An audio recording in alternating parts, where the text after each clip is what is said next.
Let's try again.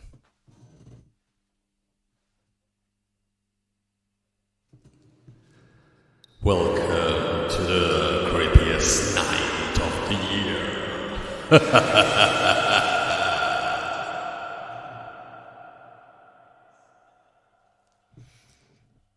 Enough of that? You like that? And from the top. Hello to everyone and all of you, each one of you. Thank you very much for coming back one more time to try to help me in this endeavor of trying to make the world understand that things with strings and things with keys, the other way around, things with keys and things with strings can be brothers, siblings, sisters, or just science experiments gone wrong most of the time. Yeah, we know that. How's everybody doing? Tonight, as I said in the comment, in the description, anything can happen. So, apart from the usual train wrecks, you know that. We would be disappointing everybody if we didn't. But we're gonna try new things, scary things, undone before things in this show. And being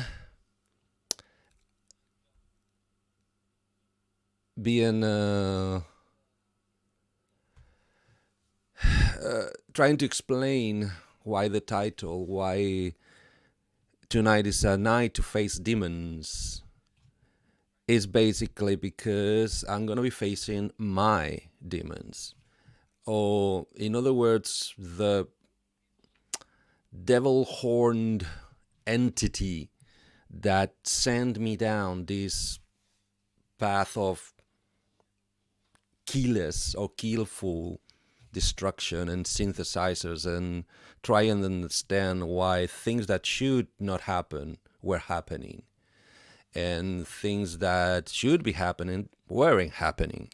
So, as we all do when we get enough courage to face a new technology, something that we've never dealt with before, and it doesn't behave as expected.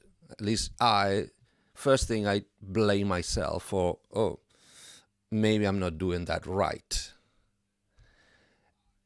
or maybe I don't know enough, because I have to admit that the first time I decided to go down the route of synthesizers, I knew nothing about synthesizers. I knew nothing about MIDI apart from the fact that it was some dark arcane art or magic or spooky science that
hello, I've been talking to the air.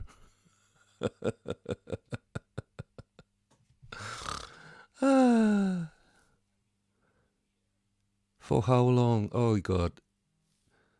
What did you miss? Cool. Long story short,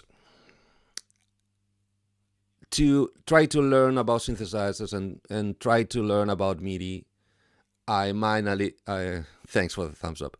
I finally managed to buy my first guitar synthesizer, my Demon, hence the title of the show.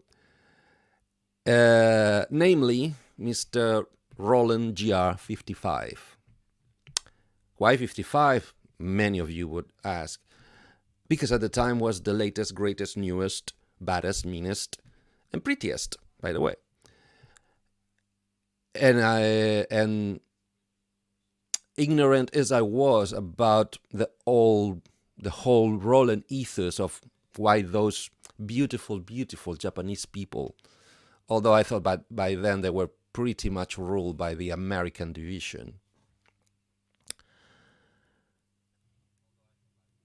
How they do usually do business and did business, I was totally unaware that I should have researched even more than I did. And trust me, I did research for months because I was wanting to buy that thing for months. I just didn't have the money.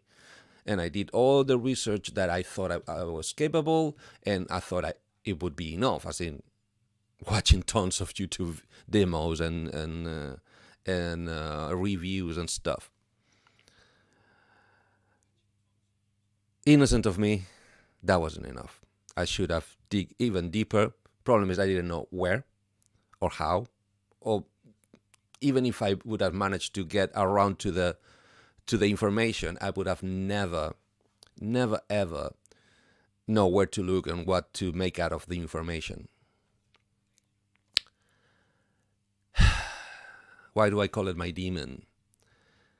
Because it got me frustrated for more than 2 years and a half, thinking that I was so stupid that I could not even make work a device that everybody else before me had made work the previous units, including one of the bands I got related in the past, where I was not playing with the band, I was doing sound for the band, and the guitar player was also doubling on extra sounds, as in non-guitar sounds, because they needed some extra sounds for some parts of the band. So it was a cover band, so they needed a horn section or a piano detail or a synthesizer or a brass section. Yeah, that's two sets of horn. This the train wreck is gonna be awesome tonight. Cool. And that was my, oh, look, it works. And you can make sound out of those things. So I won one. Yeah, that was 17 years prior of me managing to get my hands on the latest, meanest Mr. GI55. Why my demon? Because it got me wondering and thinking, oh my God, I'm so useless. I'm so stupid that I can not even make work what everybody else can. And asking people, obviously the people on my surroundings, which the fact that I was already moved into UK didn't help at all, because my surroundings became even smaller. Not that I'm a public relationship type of guy, public relations, but it got smaller. So the few people that I knew I could get some advice were as shocked, as lost, as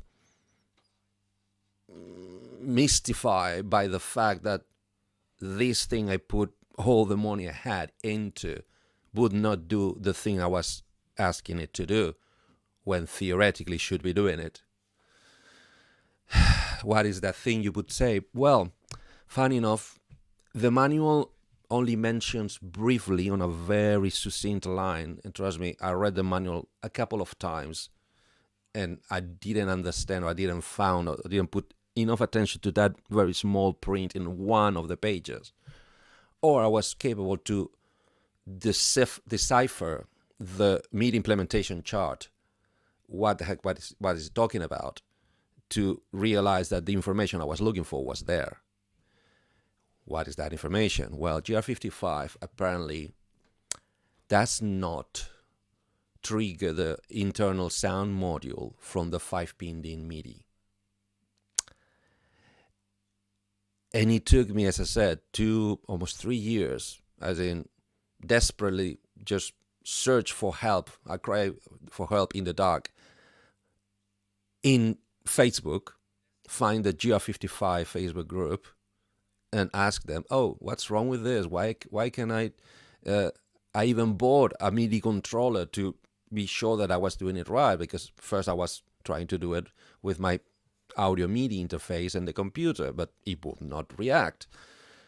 What am I doing wrong? Where's the menu where makes me actually play music from outside without having to have my guitar and playing on the guitar? Because also I was struggling with the setup and with the mistriggering, which is a stone or glass shard paved road that everybody who deals with synth stars, with guitar synths, has to go through, either you like it or not, because that's the nature of the beast. And the answer came very quickly, very shortly, and with that type of tone that, you know, people on Facebook forums has. Oh, you should know, GR55 does not trigger from MIDI. Say what? Yeah, it doesn't. It's deactivated. The MIDI command note on the MIDI specification is being removed. Everything else is there, which that everything, I'm not sure, because up to this day nobody has actually managed to prove that everything else, for instance, pitch bend or filter cutoff, well, sorry, filter, yes, it can be done, and pitch bend, it can be set to be done. But since things like pitch bend applies to the note you just played, you just trigger from the MIDI note command, since that note on never happened, it's impossible to know, to play the note that you will have pitch bend actuation over. So that's what I got told. Note on, just the note on command is being removed. And it says in the MIDI implementation chart, it does not recognize note on command, and therefore does not it does transmit it, but it does not recognize it. So you can, from your guitar, convert to MIDI and play anything. And I tried. All of these around me can be played from my guitar through 55. Yeah, I call it 55 because I don't think it deserves the GR name. And but nothing from outside, not even from a DAW, not even through USB MIDI, which also has USB and audio MIDI. It's an audio interface. I don't need an audio interface. I need a fucking MIDI in. Sorry for the cursing. That triggers all my all my fears and all my spooky shit night shits. And because of that, I wanted to learn. Well, in the meantime, in those 2 to 3 years, I bought the MIDI remote. And because it would not work with 55, I bought another synthesizer, namely a piano, my first Clavinova. And my MIDI controller would trigger the Clavinova and would do anything it's meant to do or it can do with the Clavinova. Obviously, also limited because the Clavinova does not respond to every CC. It's a piano. It's not meant to do things like filter cutoff or modulations or anything like that. So I was half reassured that it was not the fault of the MIDI controller, because ignorant of me, because I bought the cheapest I could buy within parameters. I thought, okay, it's too cheap. This controller is wrong. It's not the right controller. It can't do everything that the GR55 needs. They don't speak the same language. Once again, I was trying to explain myself what's over there. Hey, Asaf. Hey, Paul. And Holmes, Artola and Holmes, and Wagyu. Hey, thank you. Welcome, everybody. James. Welcome home. So I keep trying, buying another cheap synthesizer. I think that's when I got my SC33. Once again, it would react to the controller, but the controller would not command 55. Then what am I setting up inside 55 wrong? I managed to set up external control from external expression pedals configured in 55, like I'm gonna show tonight, to specific continuous controller commands, and it would do it. Every modulation, every filter, it would do it. Changes in envelope, changes anything, almost everything. The CC, the modulation matrix that 55 has is a little bit stupid, considering all the things I'm going to showcase tonight about it. But it's almost impressive compared to all the Roland products of higher price tag. But it would not play notes. It would not be able to be sequenced externally. Why? Why is this happening? Why am I being able to control that? At the same time, kind of, that I managed to get my audio MIDI interface. I got it in a bundle, so I got also a beginner version of a DAW for sequencing from the computer, because that's what I understood. Computers could do sequencing through MIDI 5-pin in, but 55 would not play ball. And I keep trying until I got my eyes open and opened the hardware. No, it does not trigger from MIDI 5-pin or USB MIDI any sound. If you want to trigger your sounds, you need to get a guitar, a GK2, 2A, or even better, 3 GK3 pickup, divided pickup, install it in the guitar you want to trigger with it, and that's the only way to make the bloody thing make a synthesizer sound. And other types of sounds that came included, which is kind of the cause why Roland Roland decided to remove that. And I'm going to explain. Not the facts. I don't have facts. Nobody in Roland has ever talked to me. Why would they? I'm a fucking worm that don't even deserve to be spit upon from them. But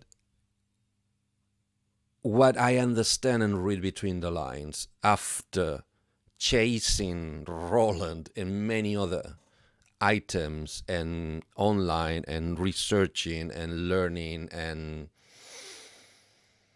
breaking my heart over and over again, finding that the company I put my money on did not deserve my money. Then at the same time, I said, okay, maybe the problem is I keep buying Roland stuff. Let's buy Yamaha stuff. I did. Not a problem. In fact, I felt like I was getting way more than I was paying for. Maybe it's just Yamaha. That was a fluke. Let's buy Korg stuff. I did. Once again, I felt like I was getting way more than I was paying for. And every time I went back to a Roland product, yes, the blurb said that is the best thing since sliced bread. But once you start digging and you start trying to bring it to do what you want to do with it, I felt scammed. It's like, oh, yes, it can do this, but only this way.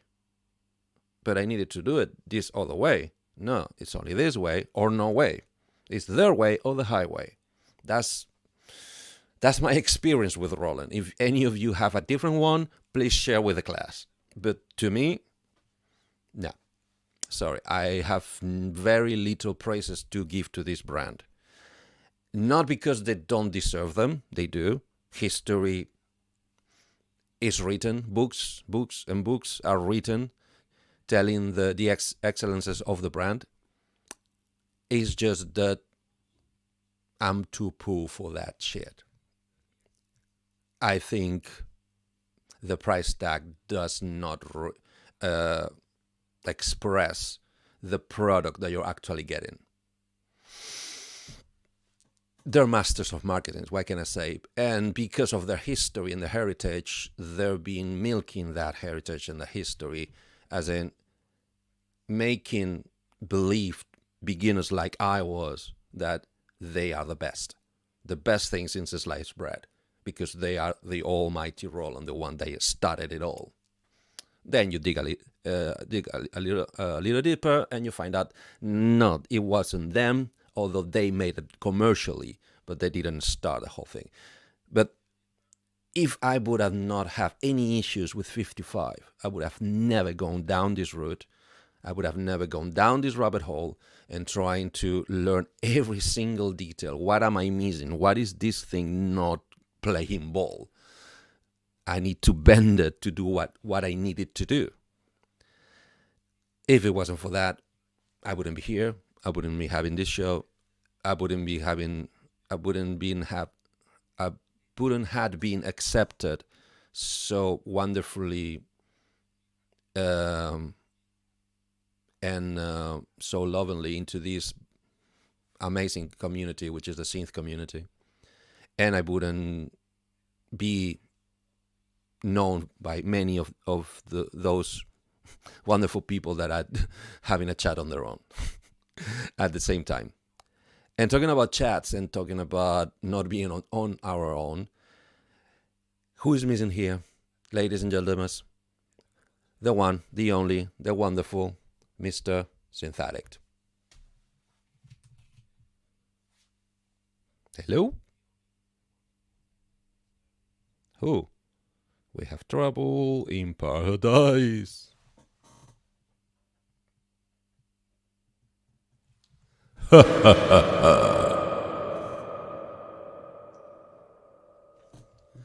Yeah, it's gonna be my fault. Wanna bet? Wait, is it choppy on my side? Come again? I'm repeating your thing again. My feedback is off. What I had to do today, as in my loopback is off. as we had it last month. The only change I had to do today is because I needed to use 2 cameras. I had to use, how they call this shit? Edge, right? Yeah. So I'm using Edge instead of Chrome, and that's the only change. The only change. Come again? Yeah, mine is just stock. I don't do anything weird. So you're getting a noise loop. Yeah. Everyone's hearing me twice. I'm gonna double check again. Let's see if my loop back, for whatever reason, because it's the spooky night, decided to reset itself. I know, Paul. I can hear it. He can hear it for some reason. My loop back is off. Nothing I see here on my side that could produce it, unless. Oh, wait a second. Yeah, it's definitely on your side. Mine's so vanilla. Ooh. No, it's not this. And in case it's this, let's do this. Try again. Testing. I still hear myself. Okay.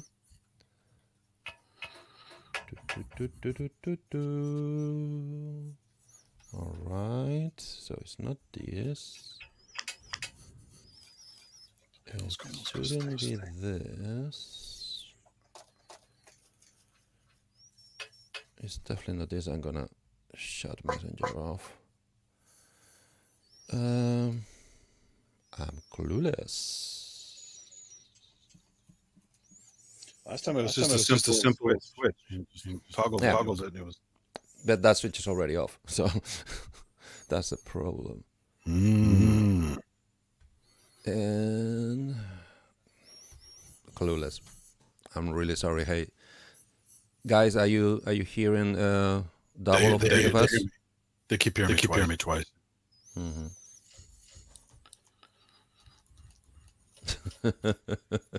Can't you run streaming software on a Pi and leave it? Hear me once. Probably not. I don't want to hear me. Yeah, but tonight's the night that everything's gonna go tits up. So, what could it be? It's not an open tab. I got. Do you want to just drop out and come back in? How's the ticket everything? Okay, let me just, for the hell of it, let's shut all this, which I'm gonna regret. Try once more. Test 1 2. Yeah. Let me check. I'm checking. That's not it. And this is not even playing that. So yeah, wanna try a hard reboot on the side? Not my side. My side. There's nothing special on my side. Same here. That's the problem. And if I reboot, the whole stream is gonna drop. Even if I refresh. Demons. Yeah. StreamYard keeps going. You just don't choose to stop it. Remember correctly. Come again. Let me do. No, I'm not running, so I can't. There's a end stream button. When you go to StreamYard, yeah, and it shows it's still running. Wait a second. I think I got. It's gonna be mine. Wait a second. No.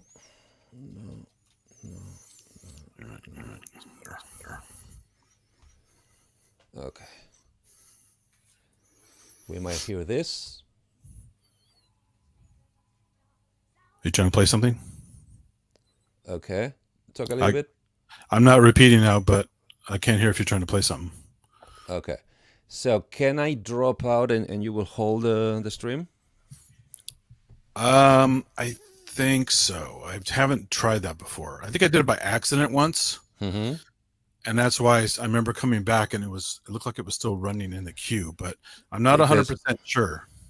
I found out. I think I had a second loop back. Remember what I was telling you about my Demon? Yeah. This bloody GR55 is also an audio interface. So it was sending back what it was getting in. So here's what I would do. If you need to play I anything just changed you can't hear. I just changed it, and all the audio I'm getting from you and from everything else has a mismatch sample rate. So I need to refresh. Slow down, speed up kind of thing. Your speed up, yeah. And anything like this. Not that much. So let's brace ourselves. If you stay, I hope that everything will stay. So I'm going to refresh, and I'll be back as soon as I can. I hope it will. You have the stage. Oh boy, no pressure. That's all right. I can bullshit about some stuff. So. Okay, I'll be right back. All righty. Fingers crossed. As long as it still says live, we're good. Yeah, it still says live. Okay, cool. All right. So while he's doing that, there's something I haven't had a chance to demo much. As you guys know, with the theft, a bunch of fucking guitars got stolen and other stuff related to guitars. Luckily, I still had one somewhere else, because this one is another Fretlight guitar that has the light-up key bed, the fretboard, and this one has a nice USB interface to it that goes right to an iPad or iPhone. So the Fretlight software, you can be totally like park bench compatible, sitting there with your guitar that's charged with the Fretlight app, and actually sit there and learn your Fretlight stuff without being at home. You don't have to plug it into a computer or into a wall outlet or anything. So along with that, since I was keeping that for that purpose, the Kickstarter thing I did, which finally showed up, and we all thought we were gonna get scammed by this, but there's a Jamstack portable amp that came out many years ago. Jamstack 1, basically. Now Jamstack 2 started, I don't know, sometime before the pandemic, and finally got them delivered about 6 months ago, maybe a little more than that, and probably more like 8 months. But they finally started showing up after people thought they were being scammed. There's tons of nasty comments like, "You're a scam artist, you're screwing us like everyone else has done." And the guy's like, "Hey, no, it's coming. And like, "Yeah, right, no, right." No one believes him, right? So finally it showed up, and I've used it a little bit. I'm still charging it because the battery got really low, but this is what it looks like. So there's a little grill there. Very powerful speaker, very clear. What's cool about it is this on the top here is 3 knobs that are push encoders, and it has Bluetooth in it. And with the app, you can not only send amp presets to it, so different kinds of distortions, reverbs, delays, all kinds of cool effects built into it, but it can also do wireless recording into the app from the Jamstack. So while you're on your park bench annoying people with your little amp, you can be recording it to your phone as a nice little recording. It wouldn't be annoying unless you're rocking very, very hard. Well, yeah.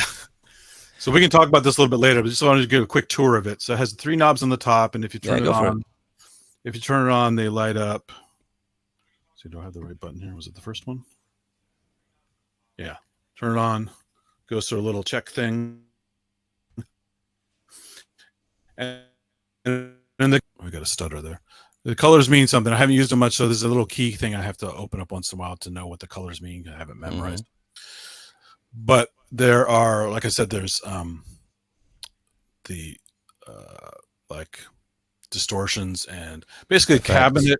It's cabinet emulations of amplifiers and like the head and the cabinet modeling built into it, right? Like the standard.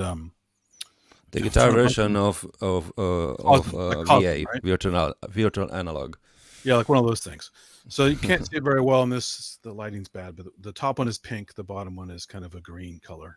Okay, looks purple and yellow here. It's red when it's like magenta. So the bottom one is encoder number 1. So it's 1, 2, 3. This is you hold it to turn on the power. You hold it again to turn it off. This is also your volume. And there's some other settings here, and then there are different modes. When it's charging, this is red until it turns green.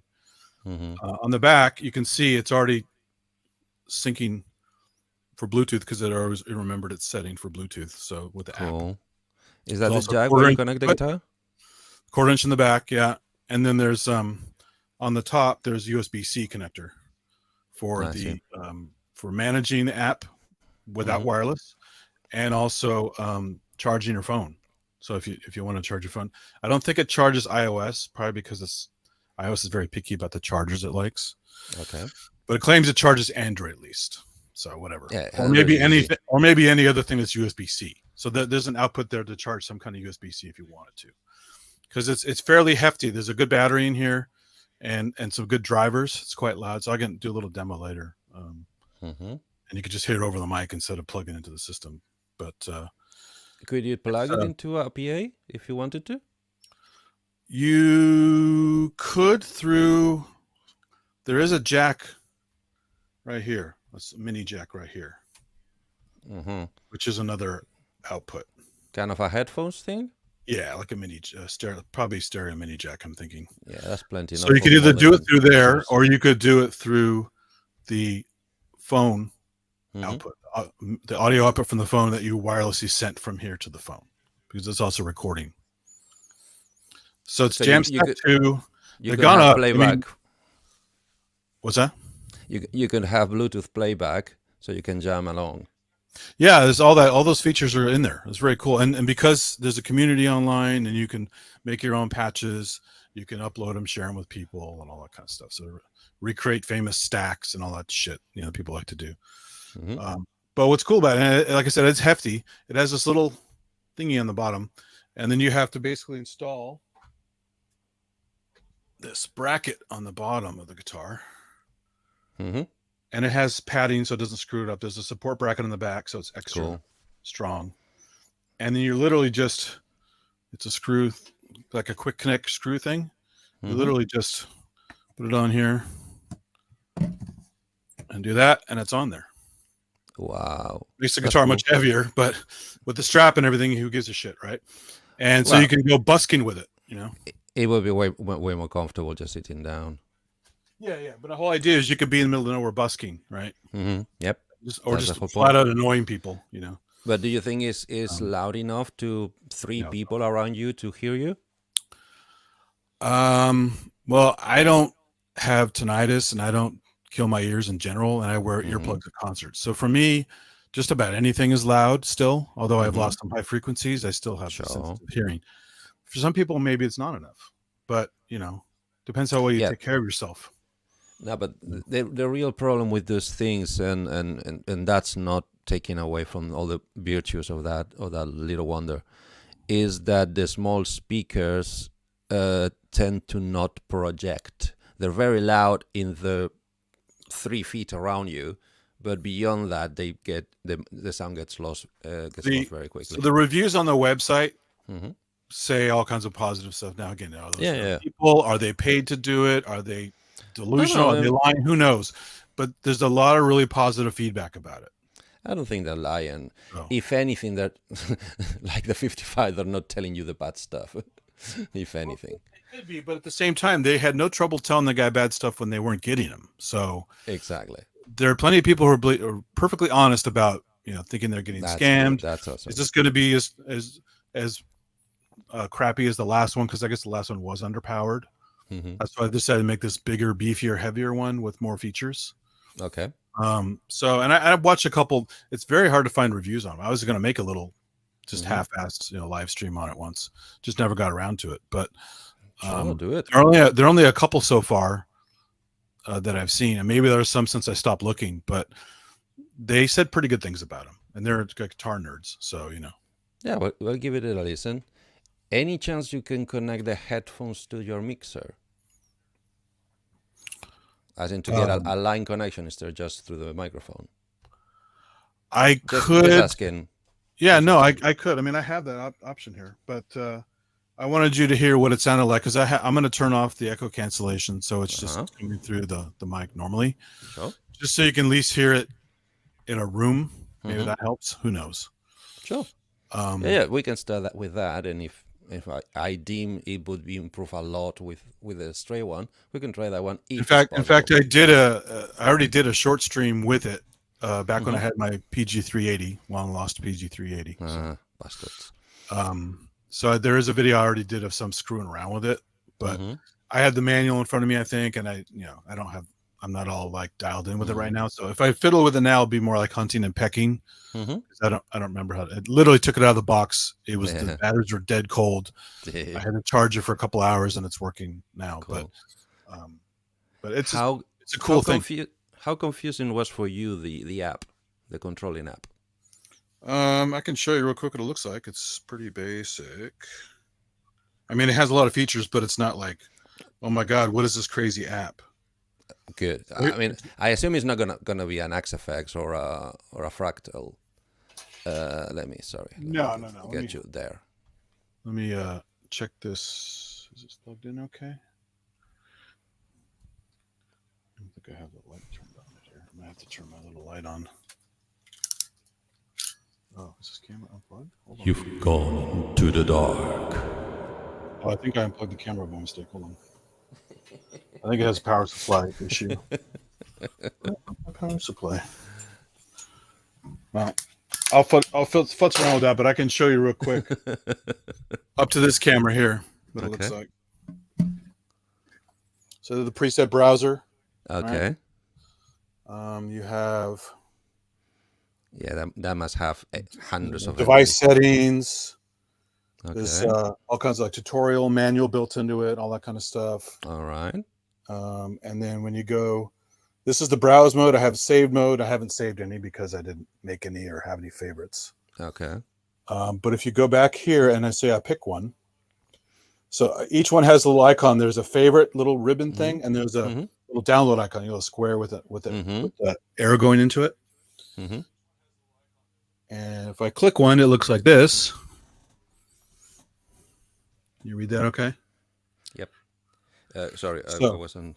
Give me a second. It just you can choose the amp volume, the noise gate threshold, input gain, output gain, and then it has this little thing at the top, a little ribbon, where you stack your stomp boxes. Yeah. And you give it a category and some other crap in there. You give it an icon. And then you can. I assume it's more than categories you have to open is a browser to let you choose if you want overdrives, compressors, reverbs, modulations, or anything to add to that strip of effects. If you have any doubt about programming multi-effects for guitars, bring it on, mate. Well, yeah, and that's why you have your GR55. So. I'm going to show you the horror story of the GR55 in a minute. Well, I remember Gaz did a crazy stream on it once and showed all kinds of stuff. How powerful it was, but also what a nightmare it was. And it had a third-party editor, right? Isn't it a third-party editor? Exactly. That's another subject we're going to touch tonight. And let me just, again, disclosure. What we're going to do tonight, it's never meant to be a demonstration or a in-depth tutorial of how to use or what it's involved in GR55. It's more taking you from the hand to witness my horror story. Sorry, I keep forgetting to do this. I was going to say we're just going to hold you to it. No matter what you do, you can't back out. So it's I just want to share my experience and my frustrations with you. Yeah. While showing you why the GR55 is a very amazing, powerful, awesome product, and why it's a piece of shit that I wanted to throw off the window more than 100 times in my lifetime. Both sides. I want to show you the good and the bad. Do you want to name the first thing? Because you already have the ugly, so hey. Do you want to name right at the top what crippled it and really pissed you off? Yeah, I was telling that before I brought you in. Okay. The thing about many others, although I've been doing some research this month heading to this show, and by saying that 55 is the only one that could not use the brain as a sound module triggered from a sequencer might not be 100% true. Possibly one or two models in the evolution, as in the latest edition, the modules they launched, the two modules they launched before 55, which I understand were 33 and 30, might also have had that function disconnected. Problem is, nobody gave a toss, so nobody complained about it. Paul in the chat said he has a 50, which is a rack version. Is it the same as yours, just a rack version? No. One of the biggest annoying things about Roland with the GR line, I feel like for Roland, the GR line was an afterthought all the freaking time. They were, we know how to do synthesizer. Let's just plug the guitar into it and trigger it from a guitar. That's how they all felt, because all of them had very, very big shortcomings. Some of them you would mind, some of them you would not care at all, or would even miss them, but they all had something that was basically hurting them to death. And that's probably why it never really took off. Although, as I said to you once in a private conversation, I just bought a guitar to MIDI converter from Yamaha with no pain on the controlling, on the setting up the guitar. The way I bought it, I just plugged the 13-pin cable into it, MIDI it out to a module, faster triggering, less mistriggerings, and higher accuracy on the translation. And that's without even setting it up. Why did Yamaha gave up? Was probably because they were putting a little too many efforts into a market they knew on the papers, on the numbers, if they were making them any money. The same way that the Yamaha synthesizer division has shrunk almost exponentially since the 90s. They don't care about synthesizers anymore, the same way they don't care about guitars anymore. Back in the 90s, I remember seeing the catalogs from Yamaha guitars. They would basically brushing or wiping the floor with brands like Fender, Roland, Aria. They were doing the best guitars that money could buy for the same price tag. And comes the 2000s, they stopped the whole guitar line, not a single new guitar, and everything they were releasing were subpar entry level, as in very good quality, but we're talking about $100, $150 guitars. Everything up to $300-ish guitars, that's it. They kept a little bit of level on the bass side, because the bass side always was also was one of the top of the business. Yamaha bass guitars are, if on mass production guitars, they're qualified as, if not the best, the second best. That quality kept a little bit. They shrunk the lineup a little bit, but Naughties and Teenies, then in the middle of the Teenies, they came with a completely different approach to making guitars, as in one model with 5 levels, or 3 or 4 levels, and tons of colors and options. Did a little bit the same with bass guitars, but synth guitar division gone, multi-effects processors not gone, but embedded in amplifiers like the one you had, not pocket size, but combo amplifiers, portable combo ones, 20 watters, 50 watters, but with either stereo or effects inbuilt, some of them with remote controllers with iPhones and iPad, but not a single Stombox or even a floorboard anymore. As in, Yamaha basically is like, okay, why bother? We're making 20 times more profit just with the classic division alone. Not even to mention the something that is very close to you, Synthetics, the marching band section of Yamaha is almost ruling the business. Oh, you can tell when you go to NAMM. It's huge. One is huge in NAMM. The keyboard modular section is this little corner. Yeah. And the guitar is very big, and then the fucking marching band is like one of the biggest areas. Yeah, but go to the marching band, and it's mostly 3 brands ruling them all. and one of those three brands is Yamaha. And Buffett Crampon. Don't forget Buffett Crampon. Everyone's favorite. Yeah, but that's not marching bands. No, they have marching band stuff. Yeah. Do they? I thought they were. Well, I mean, they were only doing some of those things are in the marching band, right? Some of those instruments. Oh yeah, true. Yeah, clarinets. Yeah, some of them. Yeah, true. Yeah. So you can I see. only brought it because Ace of Stripe is in the chat. So I know. So you can see in the marching band competitions, which I love, and because I found the percussion of the marching bands amazing. What the rearranges that they do that of pop songs into marching band arrangements, to me is almost magic.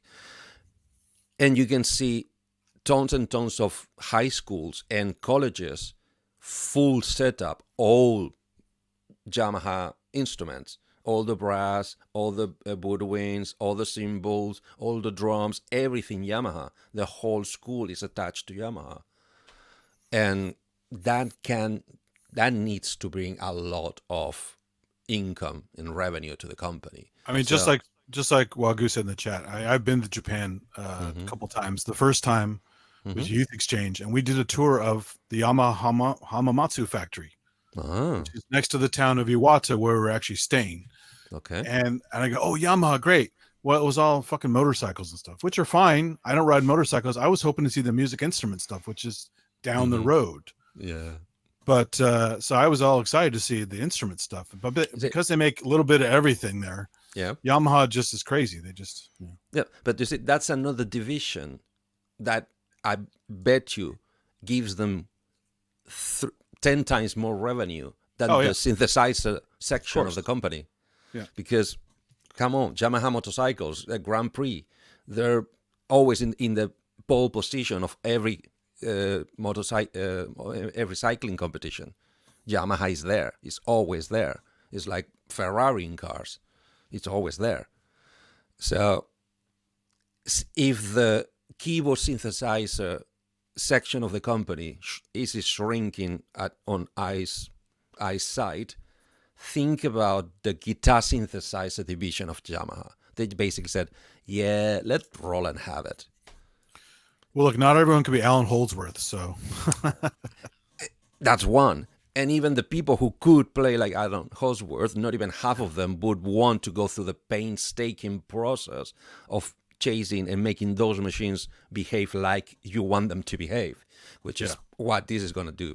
So what I would like to do, I would like to, it's kind of a warning, but also a promise, is 55, apart from the fact that it's the only unit I have, I cannot make a series of episodes showing every single unit. I would love to, but I already... You're not going to build that collection like your other collection? It's tempting because that one is easier to build. It doesn't take a whole wall. It's just pedal board over pedal board. Don't do it. Just drive yourself crazy. Yeah, I'm already crazy. That ship is long gone, mate. Yeah, be much that one worse. is long gone. I might do it later on, but and mostly to ratify what I think all the shortcomings of 55 were and the reasons for them, because apart from everything bad I think about Roland, they have their reasons, and the reasons is income. The spice must flow, income must come, the stock holders need to see the growth of the company, and we cannot waste resources in things that make no profit. What are you saying? The Harkonnens messed up your guitar MIDI stuff? Yay. So what? A little bit of a warning. What I would like to do is to make a really deep walkthrough, not really demonstration, because my setup is not 100% fine-tuned to become a showcase of the best that the unit can do.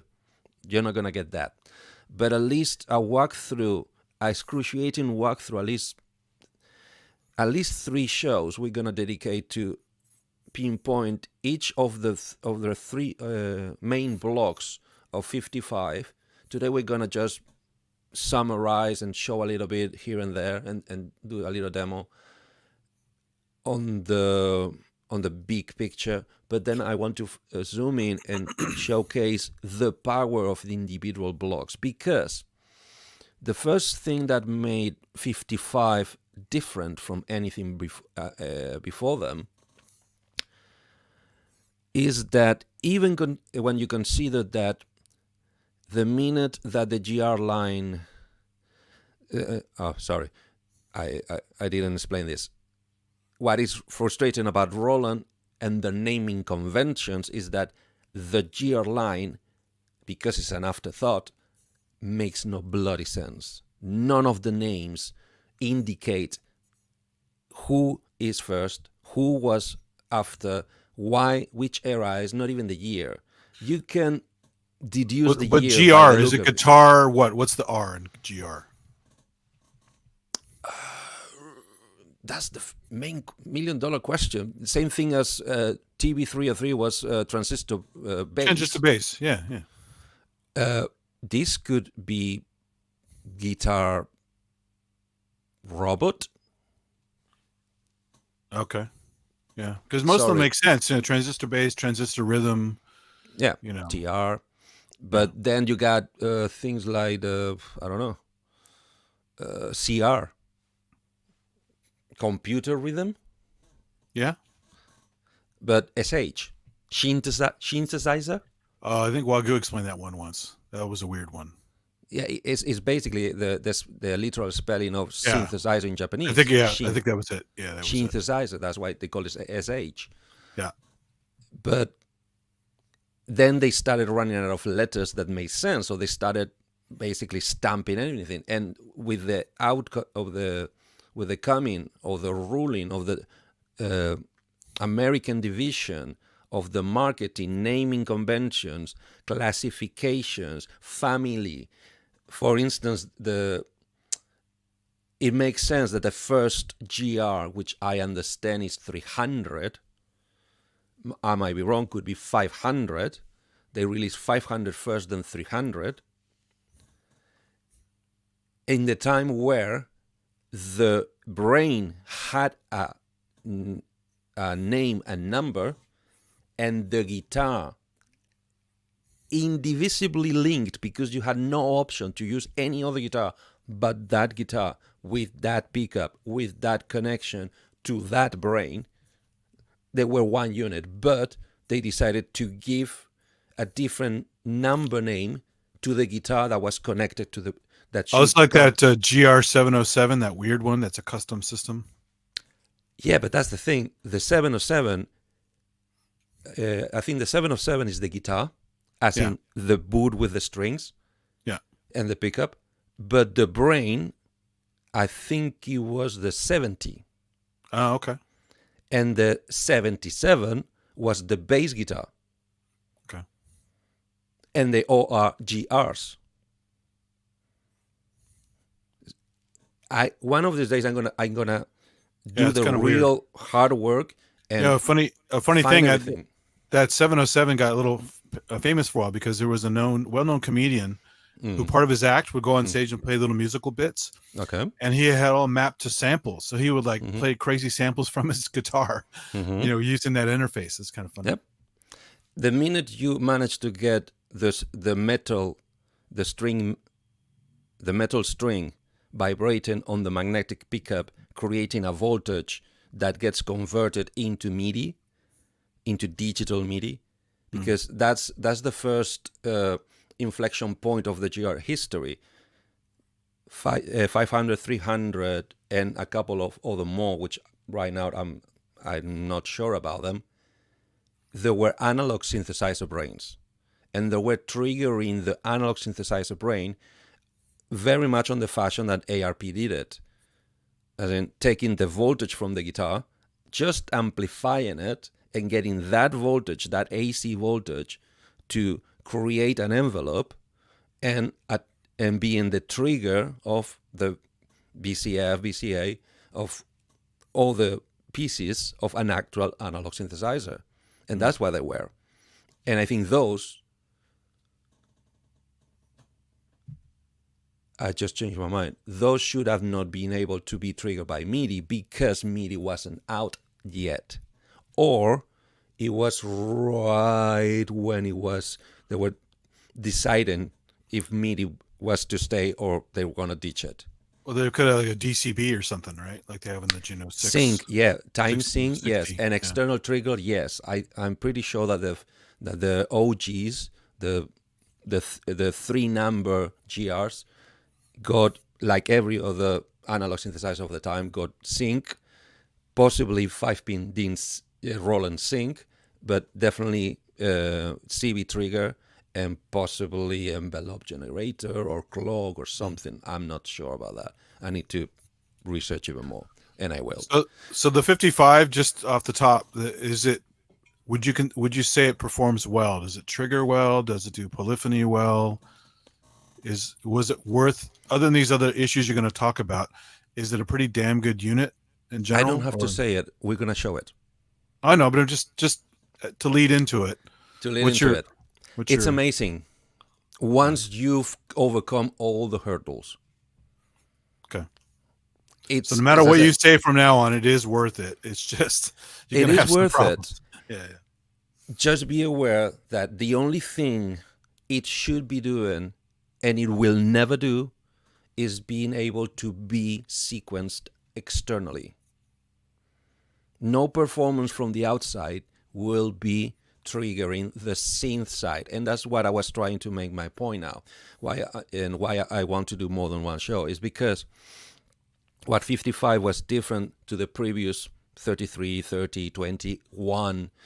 GR1 was, I think, around of the time of GR20.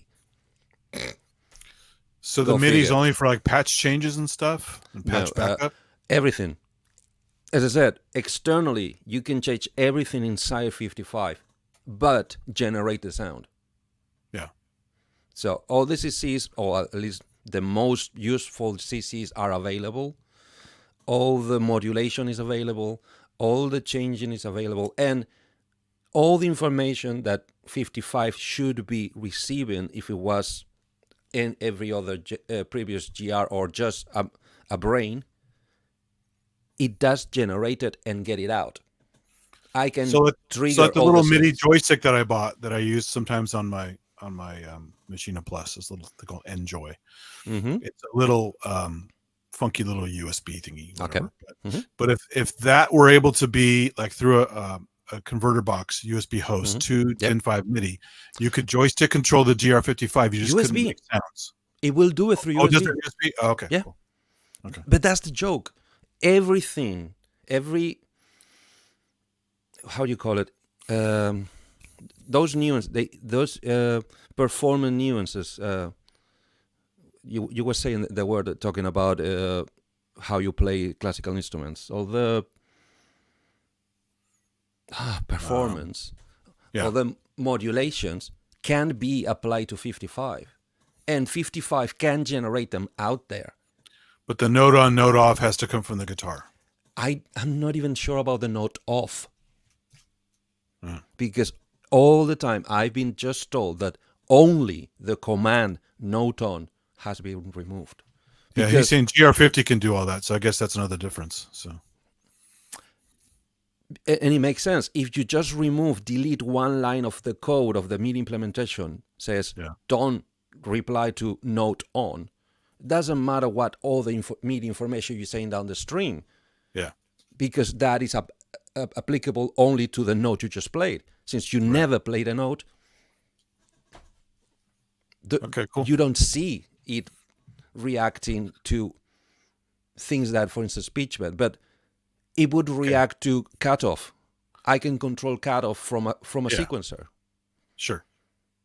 But apply to what note? To the note I need to play on my guitar. You'd have not the note. A foot controller to do that while you're playing the guitar. Yeah. So. Or even the computer, the sequencer, who would make all the modulations, but never the sound. Okay. Right. Because what was the inflection point? What made 55 worthy of such atrocity? 55 was the first one that merged 1, 2, 3, 4 previous Roland devices into one single unit. Like VG. and We're going to get to that. Not Yeah. only that, but it was marketed even brand new sub $1,000. Hmm. And I'm talking dollars, not pounds. yeah. So, and I'm gonna start showing. Start cranking see it if I out. can do Let's see. this. Here it comes. I might get a little blind, so if we got any questions or any comments, please let me know, because I need to go back to the window. So, first of all, you can see this editor, right? Yeah. First of all, credit to where credit is due. This editor, first of all, never came from Roland. Roland never. It's a third-party ever, one. Okay, right. Never ever released an editor. In fact, they never released Not even a patch editor. Nothing simple. Librarian. a librarian, Okay, which is so cryptic. That's and typical. Up to though. today, I don't even know how the frick to use it. I don't even know how to copy patches into. They did the same for the TB3, the touch panel. Okay, yeah. IRA thingy. Just the librarian. There's a third-party program for that because Okay. Roland couldn't be bothered. So Yeah, as I said. But the good and the bad news is, even when Roland didn't bother, in fact, Roland has never, historically to my knowledge, never ever bothered with any proper software editor or control application ever for any of the products ever. The first editors, computer editors, they were either hired to third party like SoundQuest or like Sounddiver. Sorry, no SoundQuest, Sounddiver. yeah, They hired Sounddiver to create the editor for the XV lines and the 1010 and the JV1010, but never a Roland. Funny enough, what is Roland doing nowadays? Only software. The fuck? Good. just the wrong place, the wrong time. They're doing everything upside down all the time. But the first time that Roland did an editor for one of their products, because, and I said my quote is because it was never a Roland product. There were Bosch products. Yeah, Bosch products like GT, I think it's everything from GT10 on. They had computer editors because they were getting a little overboard, a little too complex to use the tiny, very, very tiny screens. well, that's the thing too. I'm not going to slam them for not doing their own editor completely because even Dave Smith, Please do. Dave They deserve Smith, it. Dave Smith didn't have editors for his Polyvolver, Mofo, Okay. all that stuff. He used Sound Tower for that, which makes amazing editors. Okay. So he was smart to leverage them because they already had a track record Mhm. of making cool shit. Mhm. So sometimes it's smart to do that. But just The depends on problem how they is- do it and what the company's like. So The problem is if the software company goes down, your product finds totally. itself without support. Not that But it the does Roland, anyway because Roland drops everything anyways. Not that Roland is famous for supporting everything forever. Exactly. Duh. But still, Look it would at be nice. look at the predecessor to the vSynth, right? Mhm. Only works in Windows 98, 95, Wow. whatever. the software part of it.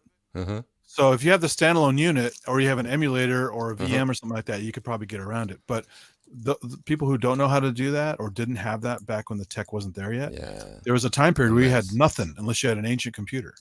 I'll tell you mess. So this editor came from a person that by accident later I kind of reading between the lines. I would love, and here's my invitation and here's my open arms to this person. I would love to have him in the show, having himself explain and tell us more about the intricacies, how hard it was to come with this particular product for G455 and his trajectory, because I found out that he had been doing editors for the GT line of processors. As I said, GTs, anything after GT5 was starting to get a little too complex on the tooth for just a two LED characters and 2 lines of LCD screen 20 characters, it was getting too complex to just wrap your head around it, even back in the day, mostly back in the day. Nowadays, we're kind of used, the new generations are used with fractals and line effects and Kempers and stuff. They're more tech savvy and more computer savvy, so they kind of think more like a computer, which is what these units are basically are. They're just laptops with only one job to do, only one software program. So this person, if you can see, can you see opening? Can you see me opening the kind the of, yeah. options? My Okay. window's not massive because I have too many windows open, but I see it. So I think here we can start. Ooh, okay. How small is this? They're pretty small. Damn it. Well, I mean, if I didn't have to watch chat, I'd have it full screen, but I just can't do that. can I do it? Can I do? Okay, I'm not seeing it in the screen, so it's not opening for anybody else. So I'm just gonna have to read it. Okay, give me a second. What is an because- overlay mode that doesn't show up on the? Yeah, it's basically one of the options opens a different window. Oh, okay. You can drag it over. Over where? How? Just switch windows. Just toggle windows real quick. Yeah. Can I share? If you don't have the license, you can't share too many windows, a special license, but you can toggle between windows. Just go back and change the shared window. On the sharing, right? Yeah. Instead of sharing, That's one of the advantages of the fancier license. You can have a bunch of obviously. shit on it. Obviously. Yeah. Obviously. But we are not fancy. No. Edit name and stop sharing. That's all it gives me. Give me a second. Percent. Well, look at the name of the window. Does it have a title bar so you know what it looks like? Or just maybe visually Yeah. you can tell? Yeah. But first I need to stop sharing to share Yeah. again. Yeah. It's a little convoluted because we're too poor for this shit. It's still a little clunky even with multi-access. But, No, it's giving me the same option. you have different choices. Window, application. I'm going for You window. don't see it at all? When I go back to StreamYard and I share it, Okay. It may not be it, do- considered. it doesn't may go not- out. It might not be a legal window then, according Exactly. to how Windows is looking at it. So Could be all sorts of beautiful computer shit. So I'll just read it. Basically, this person goes by the nickname of Downtown Baseman, and you can find him in source by the general public. Many thanks. Okay, Diaz Guitars. Oh, that's a help. V Guitar Forum. it's funny because your cursor's moving, but we're only seeing the Yeah, I'm going over like reading with my finger. I think you're going Right. nuts. Yeah. Software, QT Project, Big Guitar Forums was one of the endorsers of these editors and many others than this person has done. I'm not sure I'm at freedom to share his name, although he is the same name he uses for his Facebook account, so I'm not gonna share it here. Just whatever it But- says in the software is fine. So Yeah, it's guntownbaseman@yahoo.com for any communication. He is very responsive. He keeps the editors, all of the editors he has, because that I am using, I have GT6B, GT10B, and GR55, and I have have you seen him in the forums? as in his avatar, he's active in the GR55 forum. He is. Okay. in Facebook. Okay. And I even had a private texting chat with him. Okay. So obviously- even though email him, you could just put a message into the forum and you could track him down. So Not by thy name, yes, but he is. no, just in general. He's Like, hey, attainable. who makes he's the not- software? You can just You Yeah, don't want to he's go back not to disappearing. He faces, and he's very happy to maintain this software. I'm just not at freedom to share his private name. That's fine. Yeah.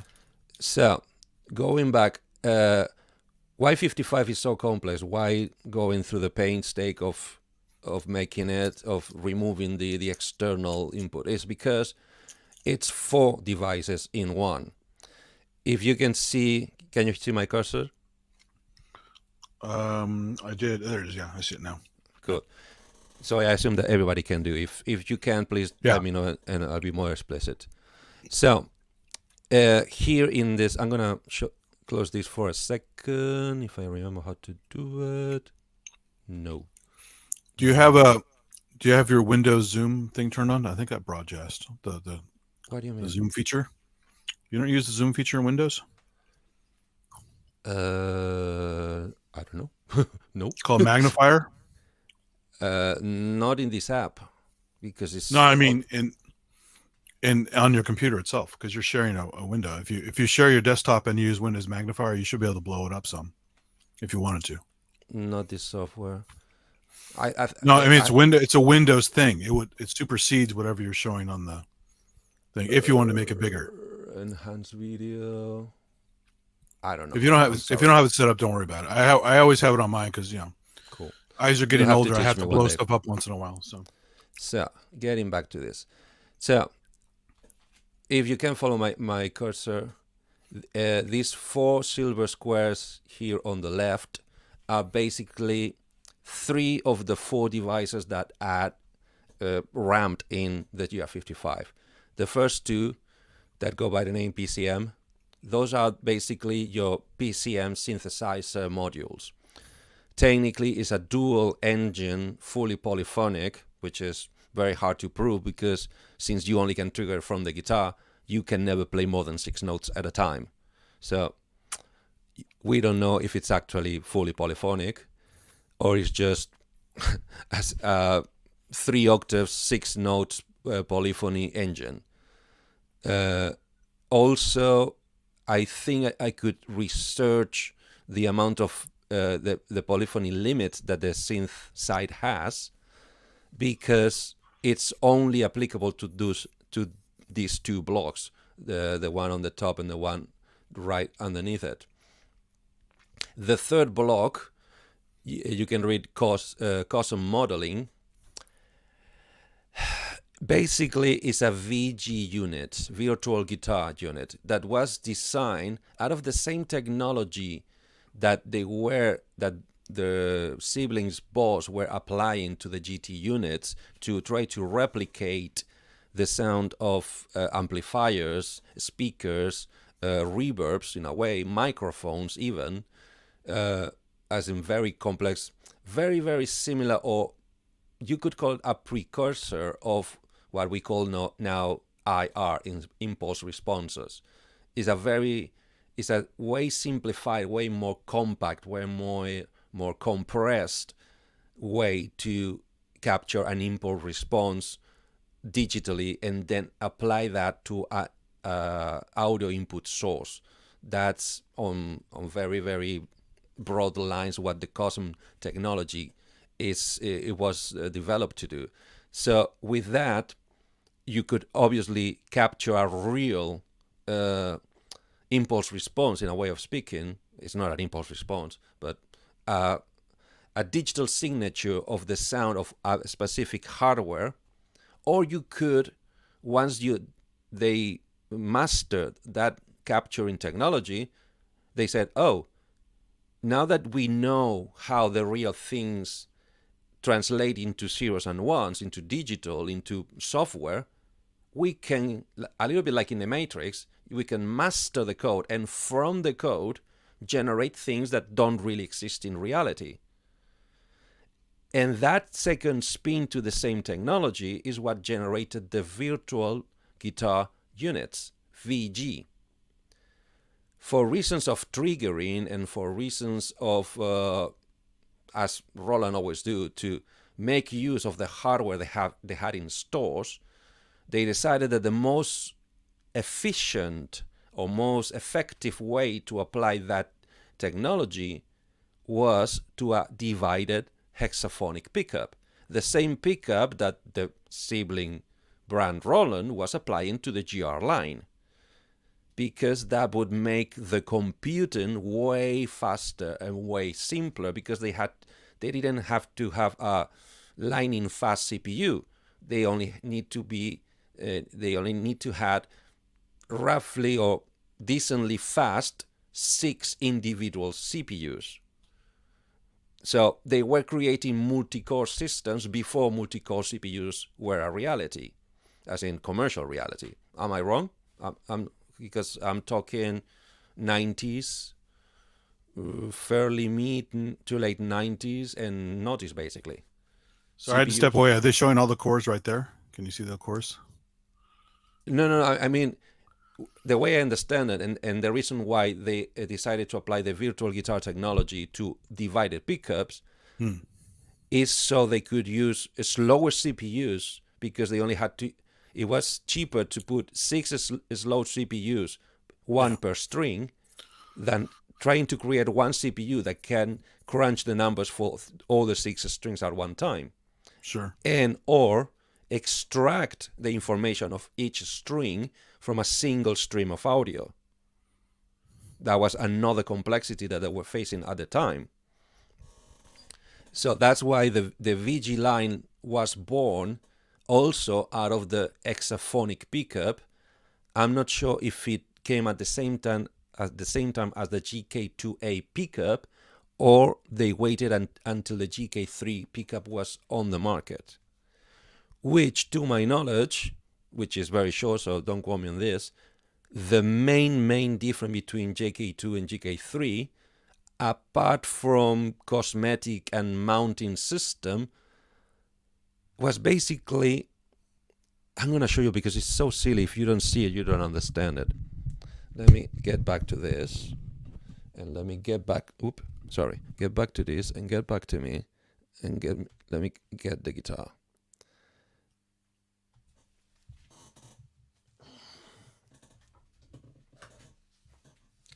So this one here, so this is GK3, right?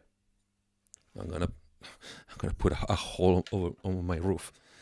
Okay, so this is GK3. Apart from the ergonomy of it, because on GK2, these two cables coming here at an angle were coming totally perpendicular to the pickup. They were coming right here. So a little uncomfortable.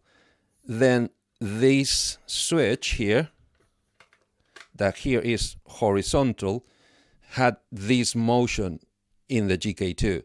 But the really, to me, significant big difference is the fact that, okay, I'm going to break something today.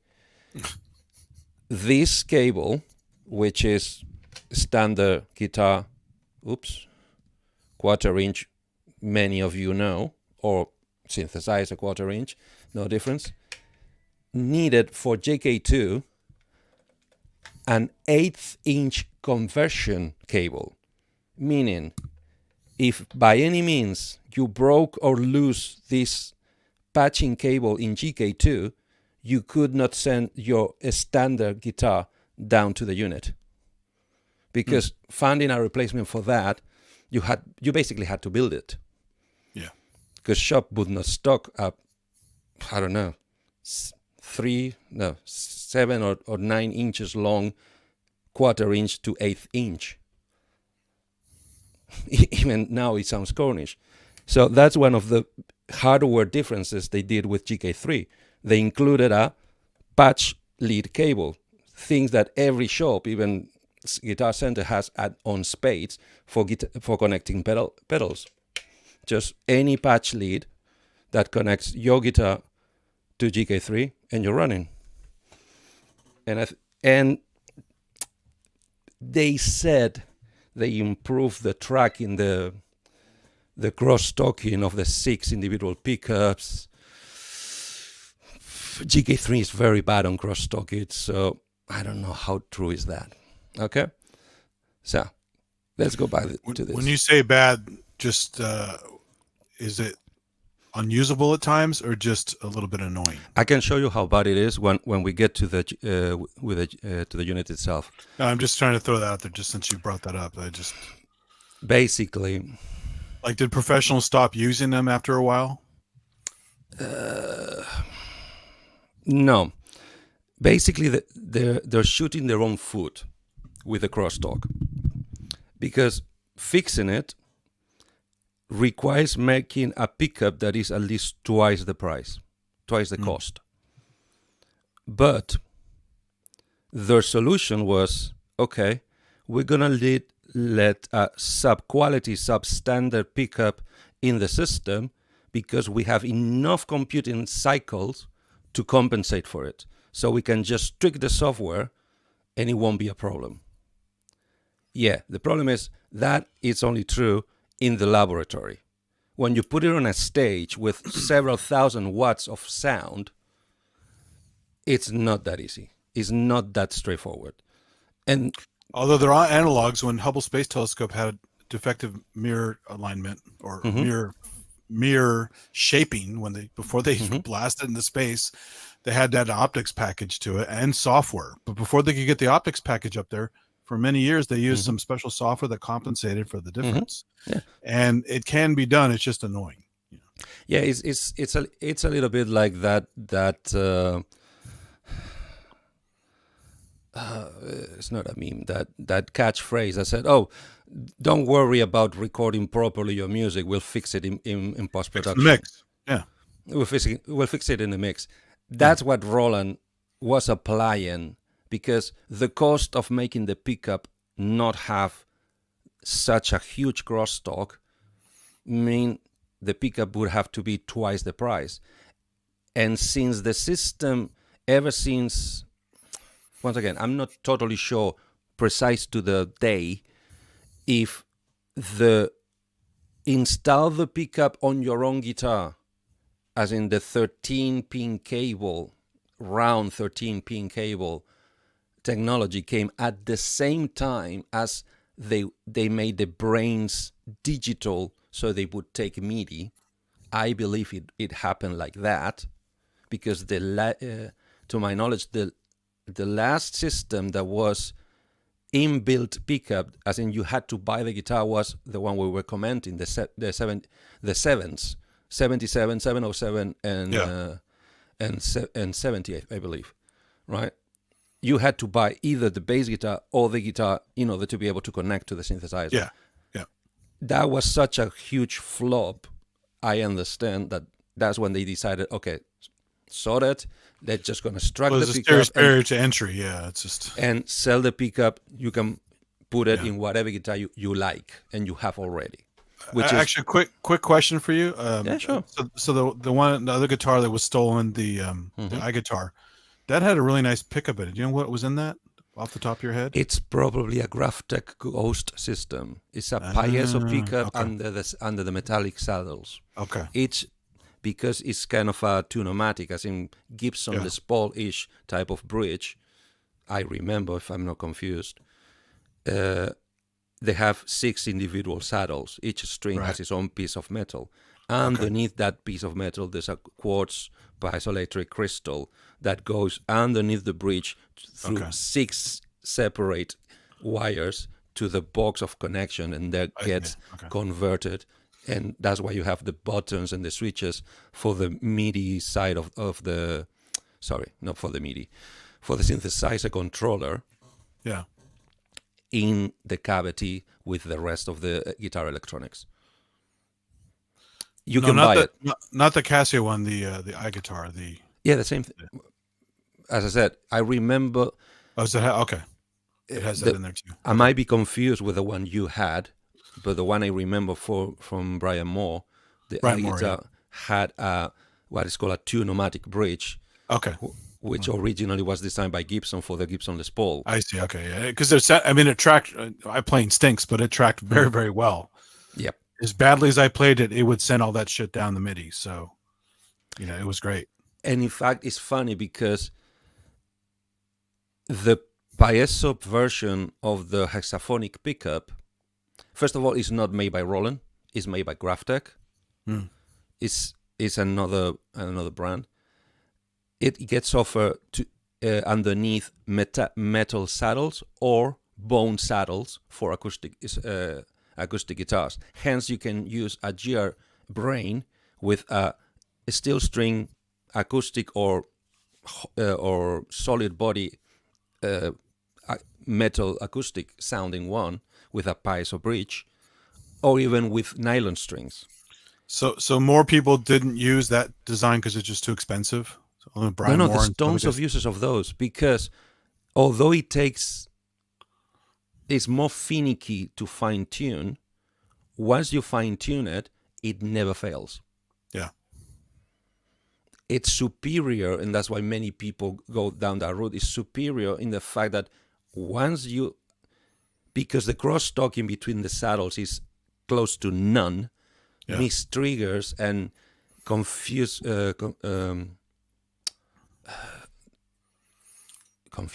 No, I get it.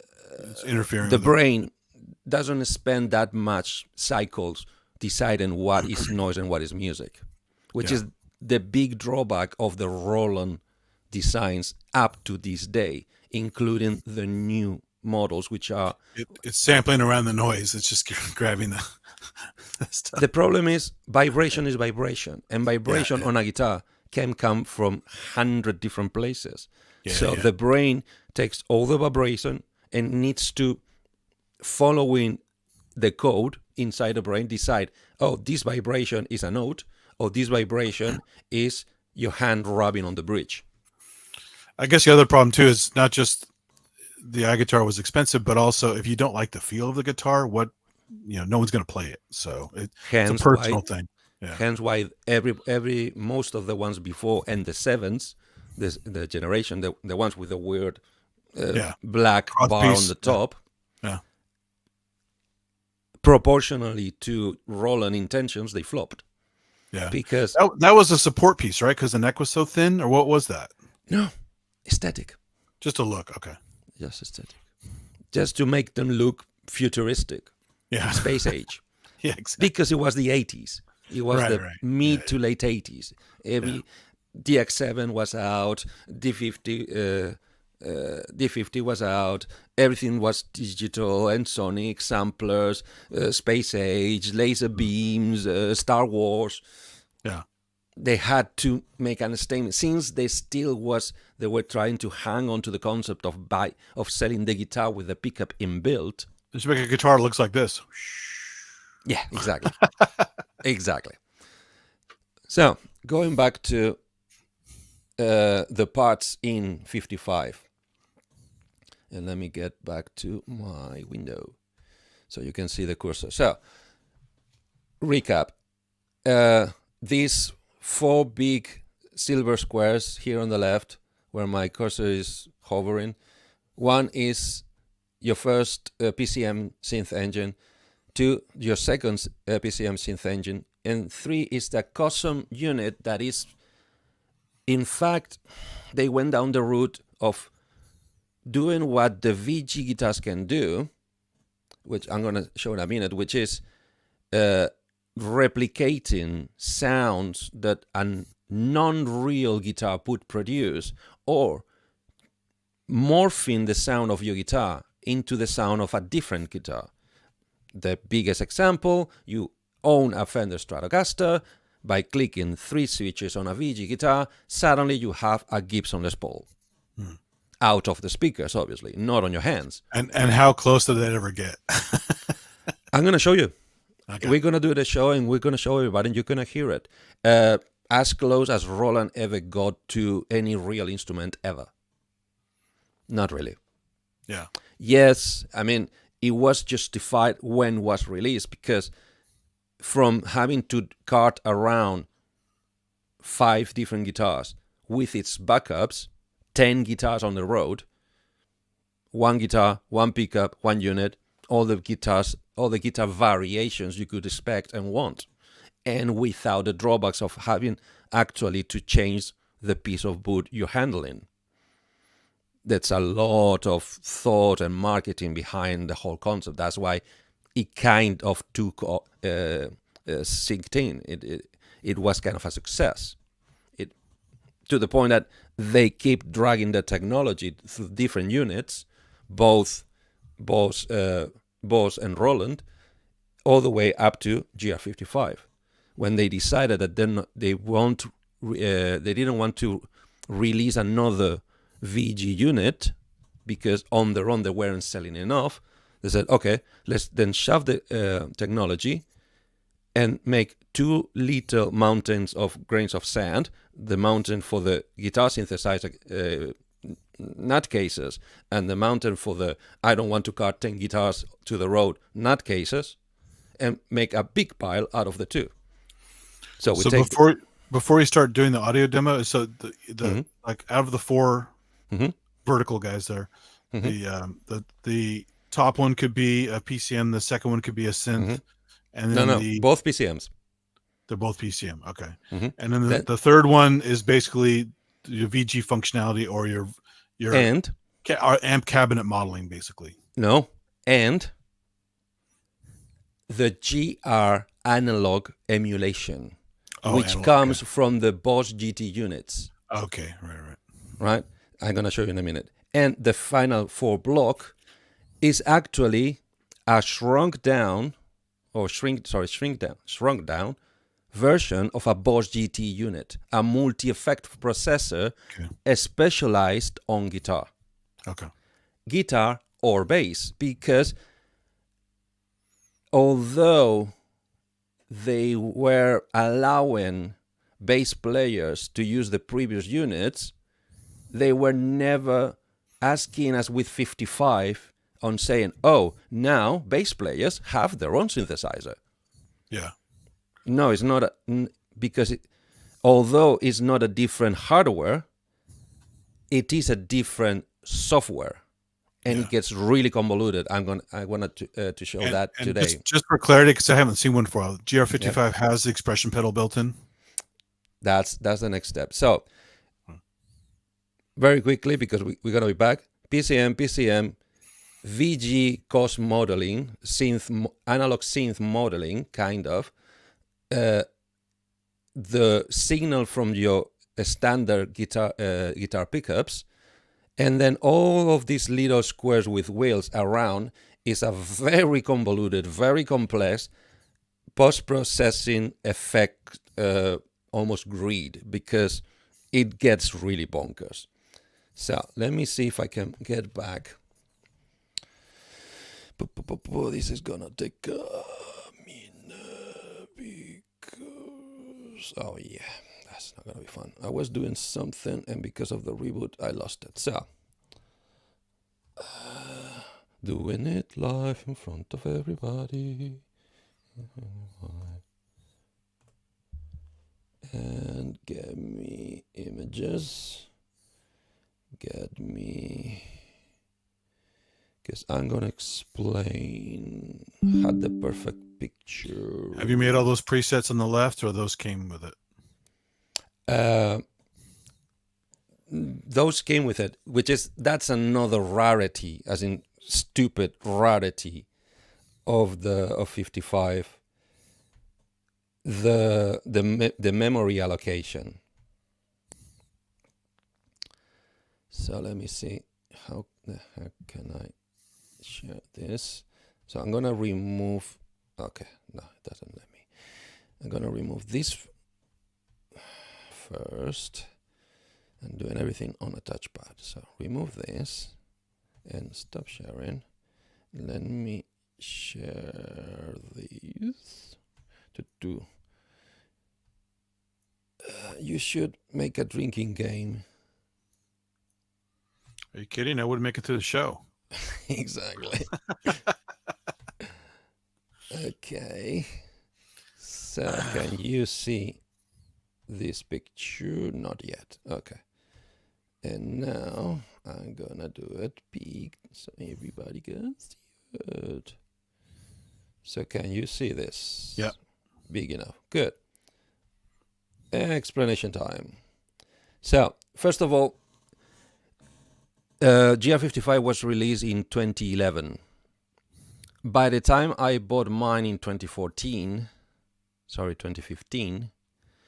Actually, real quick, before we go into more details on it, do a little audio stuff, because some people can't hang out too late. They may have already left. So do a little audio first and then go back to the explaining just in case Oh, sure. people want to So- hear it live. Okay, Is that all right? Just sure. to break it up a bit, because otherwise we're just yakking too much, and people go, "Oh God, they just won't stop talking." And But that enhances the sharing, the experience of I know, how. but you know what I of a- mean, though. Mix it up a bit. Give them a little audio first, a little ear candy, Okay. and then go back to the lesson. Yeah, but this is gonna get confusing because It's okay.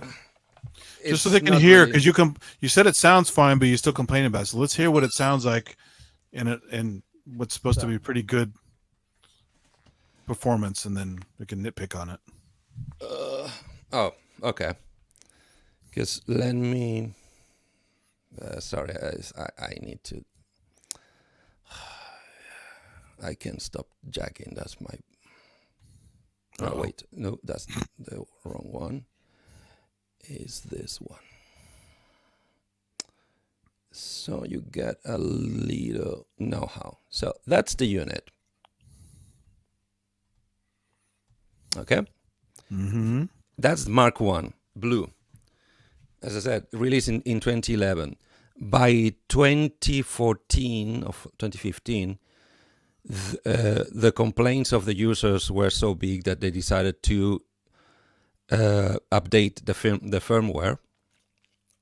And although they first offered the firmware as just a firmware update, just a software installed, rebooted, don't brick it if possible, and done, they decided to release the GR55 again, but this time in black.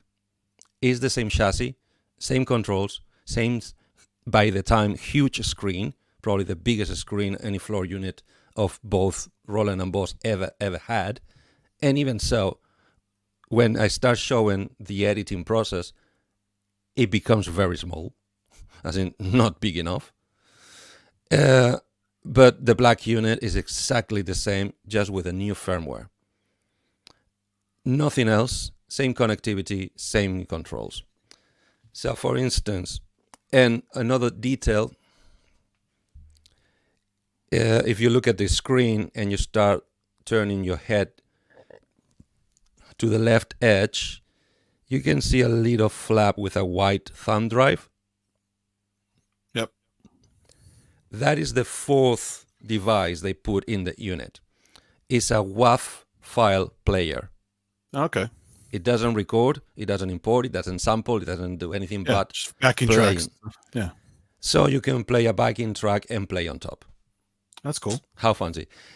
And in typical Roland fashion, it only can play 44.1 16-bit WAV files That's okay. I mean, it's a backing track, right? So, or AAF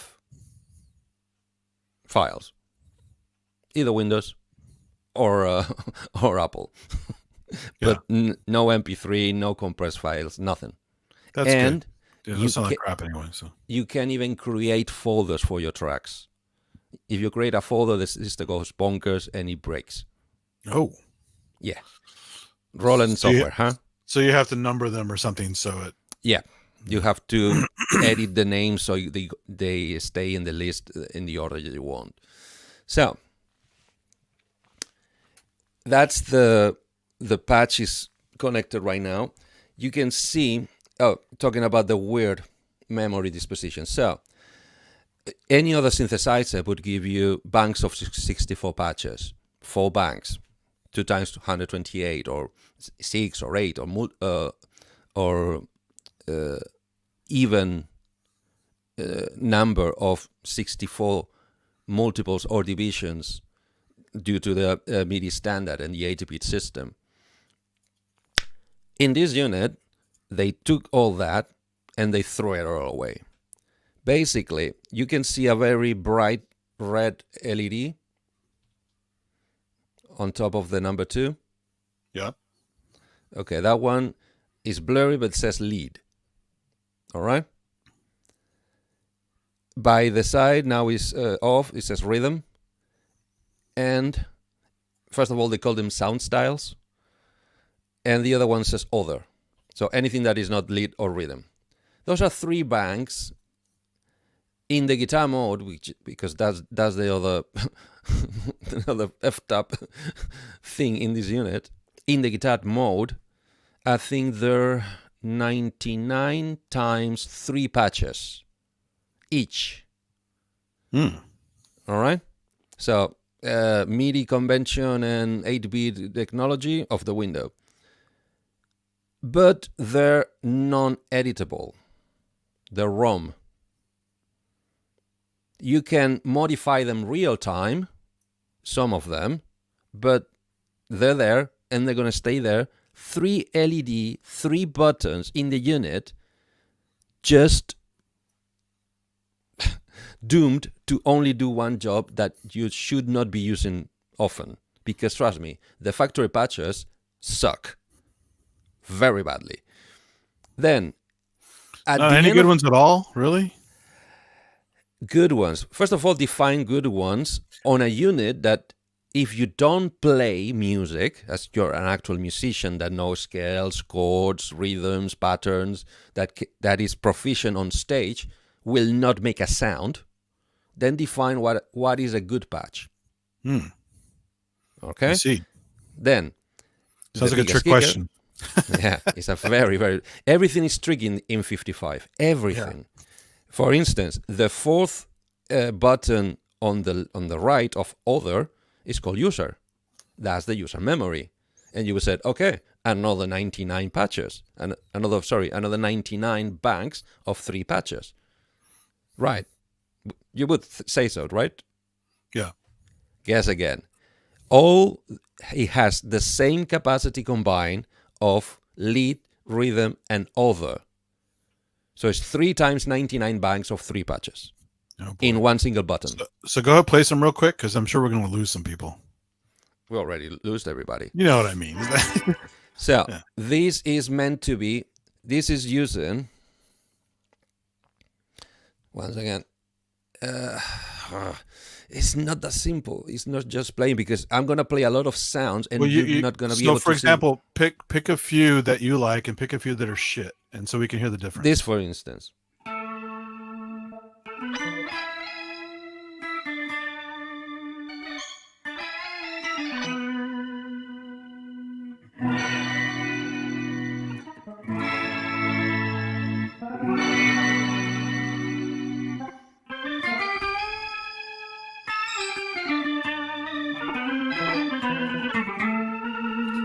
I mean, you can hear how the organs stretch to hell. So that's, you got aliasing and all kinds of stuff. Yeah. Because, for instance, one of the options you have on the PCM side is that you can choose if the unit is going to detect your bend, I'm going to swap to me again, your guitar bending as linear or chromatic. So, are you going to apply quantization or not? Therefore, the guy who did this patch, factory patch, the ones you cannot change, said that this organ is going to have a pitch bend like a guitar. Yeah. How useful is that? It's kind of silly. Also, the other thing is, if you're not good at bending strings and you're learning, can you fake it with the pedal? Like a whammy pedal from Digitech. Through MIDI, you can assign your pedal rocker, the one. Did I show you on the camera? You saw the one expression pedal in the unit, right? You see it, yeah. You saw the pedal, yeah. All right. And that's the other kicker. A unit with 4 engines, 4 parts multi-timbral, with any of them with more than 17 parameters that can be controlled through MIDI, only has 1 rocker. Yeah. And no extra connections for extra rockers, like every other. Yeah, you should have more pedal checks. Like every other Roland and Boss units before 55. Yeah.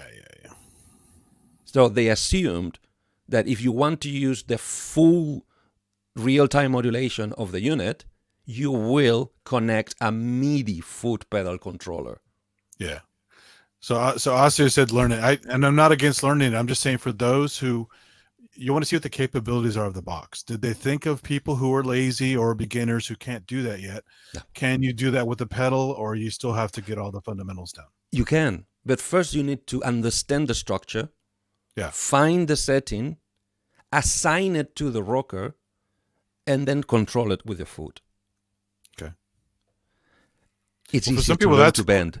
No, for some people that's quicker than learning to bend because that's a physical thing, right? So I swear you, when you see me some people aren't patching coordinated, you know. when you see me changing things on the unit, because that's all Roland gave you, the unit, Yeah. no computer, you'll see why it's easier to learn to bend properly. I believe you. Yeah. It's way faster. I just But wonder if for- they thought about that because, like, well, we're going to give these guys all these crazy tools. Can we give them some kind of easy bend shit because they, you know, they're lazy or don't know what they're doing or whatever? So Hence I wanted to have my backup plan if the unit goes crazy or it doesn't react, or I never manage, because some people tell horror stories that, oh, I bought the unit, I fought with the settings to make it not mistrigger for 6 months, and I just sold it, gave up. yeah, I wanted to have my backup plan. Said, fair enough, I'll just buy a controller keyboard and pitch wheel, bend, modulation, keys for the notes, for the patches that I like the sound, but they will not react properly to the guitar. right. So, But- so the one you just played, it bends weird. But would you say that's a good patch otherwise, or that's one of your bad patches? If you want, okay, if you have a song where a B3 organ bends like a synthesizer, and that makes sense, it's the perfect patch. Yeah. It's there. You don't have to waste user memory. But how many songs in the history of music would agree with that, with those conditions? Basically, no. No, I get it. It's So, let's play get, let's get another one. play a couple more of each. Play a couple good patches and a couple bad patches, just so we can hear differences. Once again, it's you're gonna hear why Well, I cannot It's give all right. you It's your a opinion. straight It's answer. it's okay. No, Just you're gonna- your opinion, what's good and what's bad, because everyone's going to be different. But just so people Okay, can hear why more is this examples. not? Oh, because it's okay. That's why. So now it should come on. Right, because since I'm not in front of the pedal board, it's easy for me to get to the editor to even just select patches. And just why is this complex? This patch, as you can see the red buttons, you can see the editor, right? Not now. Okay. It's just, we see you and me. Because I didn't share it. You see? That's why I need you. I need you. Oh, I do. I honestly do. So, cursor, these orange squares means which of the 4 engines are active in the particular patch you're using, okay? So, you're using one PCM, which is the organ, and the cost modeling for an electric guitar. But I'm already playing an electric guitar, so why is this on?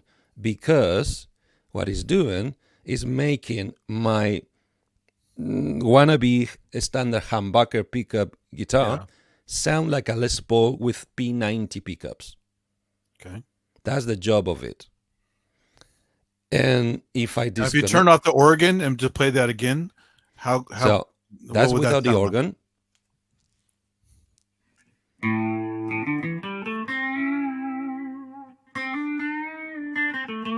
If you look at the small boxes, all the small boxes with the orange light on it are active and they're doing something. Okay. So there's an amp going on, a noise suppressor, a noise gate. There's rotary modulation for the guitar, not for the organ, I think. Yes, exactly. And then delay, chorus, and reverb. All that is going on in this patch. So, in your opinion, does this sound anything like a Les Paul? Like 1956 Les Paul with P90s? What the fuck do I know? I've never played one. I'm just wondering. How about Osteohead? He's a guitar guy. What do you think of this? Is he being fooled for Les Paul? Let's do it experimentally. This is the real guitar sound. Oh wait. Oh fuck. No, it's not gonna work. Wait.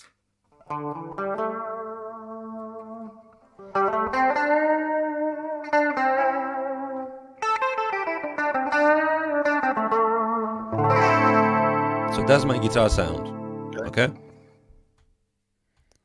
This is what the custom model makes it sound like.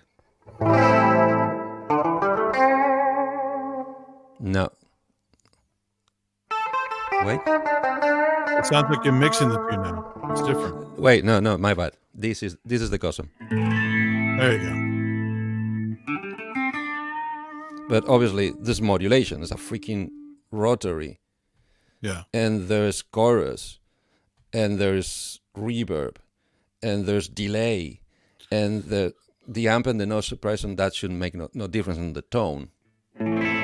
So when this came out and became all the rage, what percentage of pros you think actually said, yeah, I can just leave my Les Paul at home, carry this? Did they do it for a while? Did they never do it? Did they do it anyway because they didn't care? Okay, sorry to answer a question with a question. Define pro.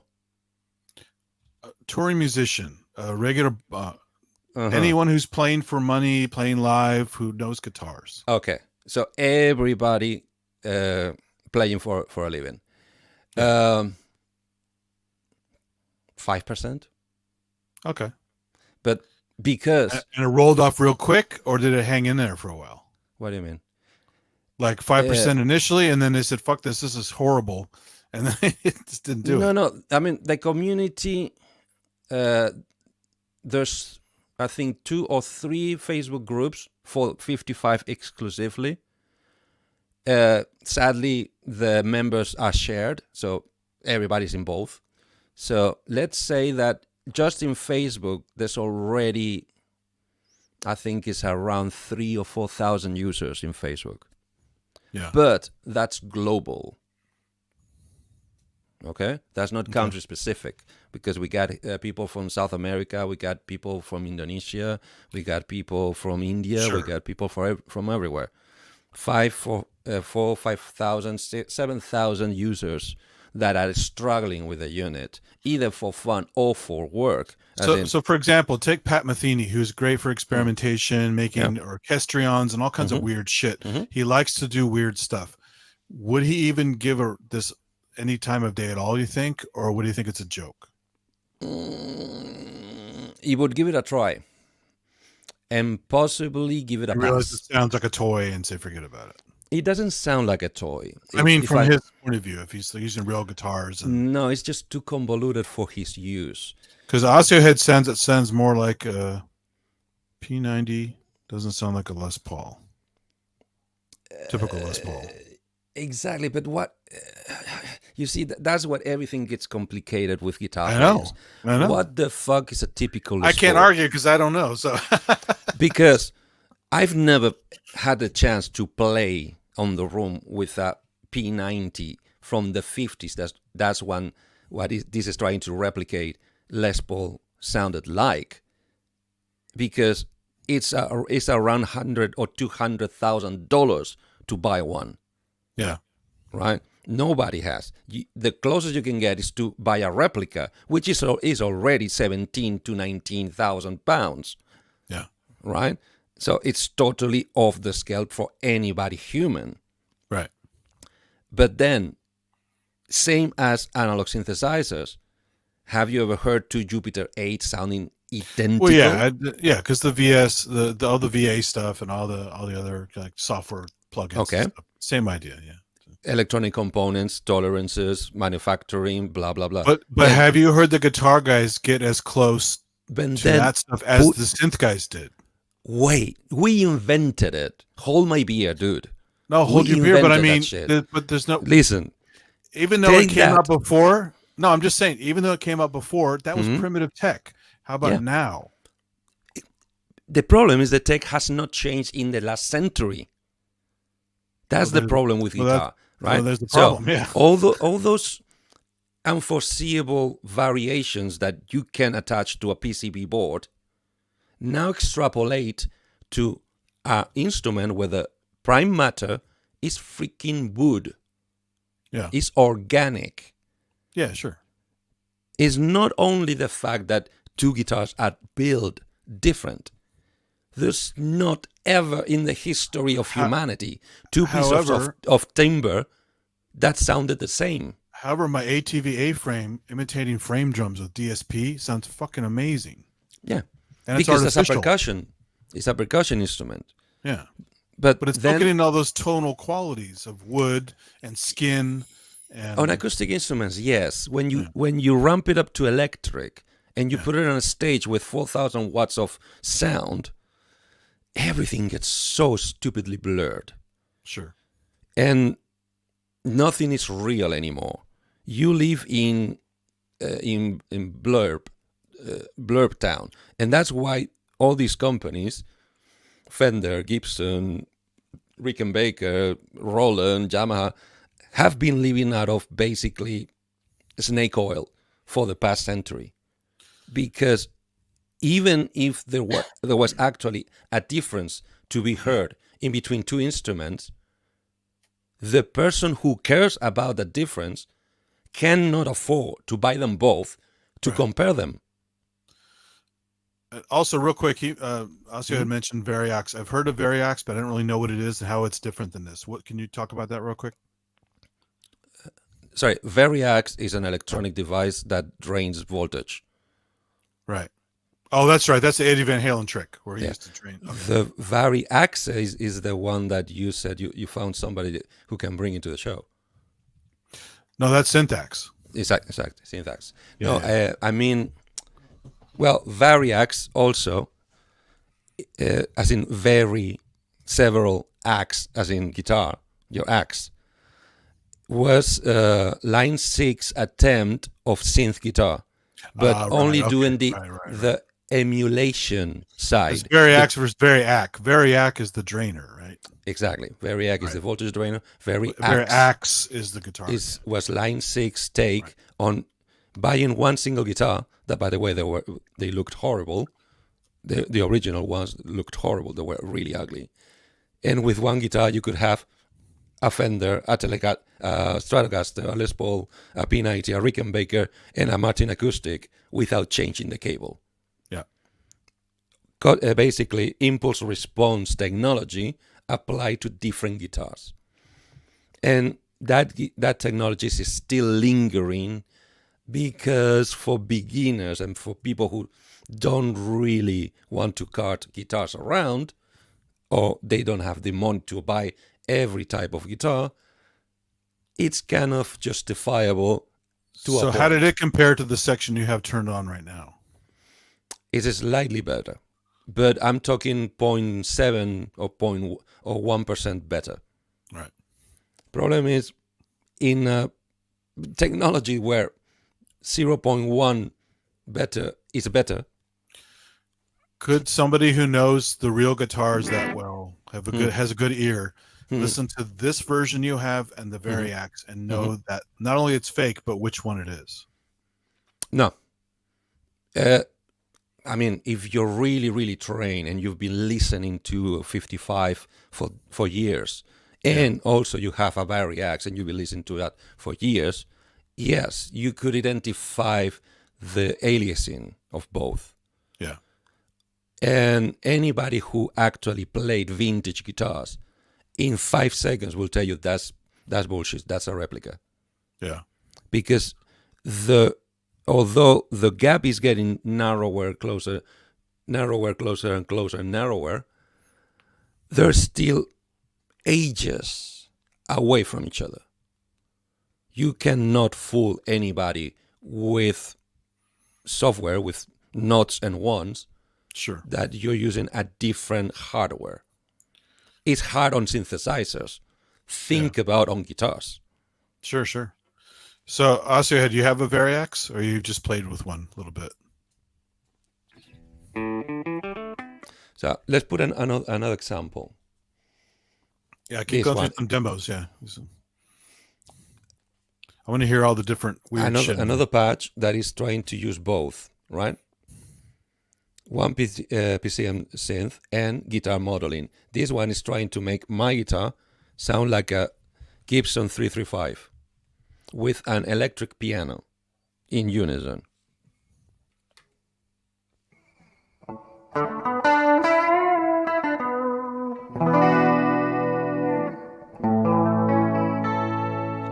Now, without the reverb and stuff, take the reverb off. Reverb off, chorus off, delay off. I'm gonna just keep the amplifier and the noise suppressor, okay?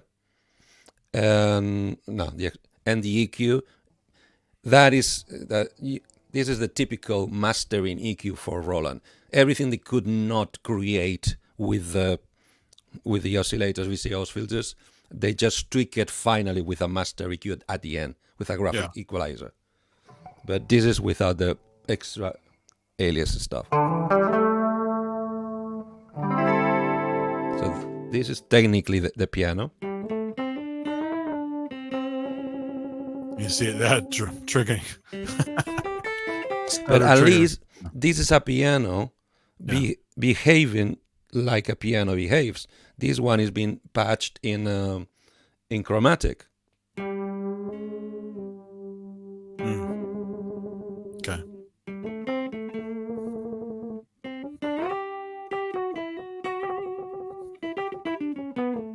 Not that the piano sample is good enough to fool anybody. No. It kind of sucks. But you're getting the heart attacks and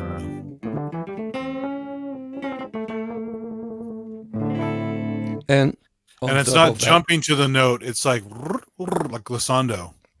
Because that's the accuracy of the tracking when you fine tune it. Is key, is not pitch bend. Even when I bend it.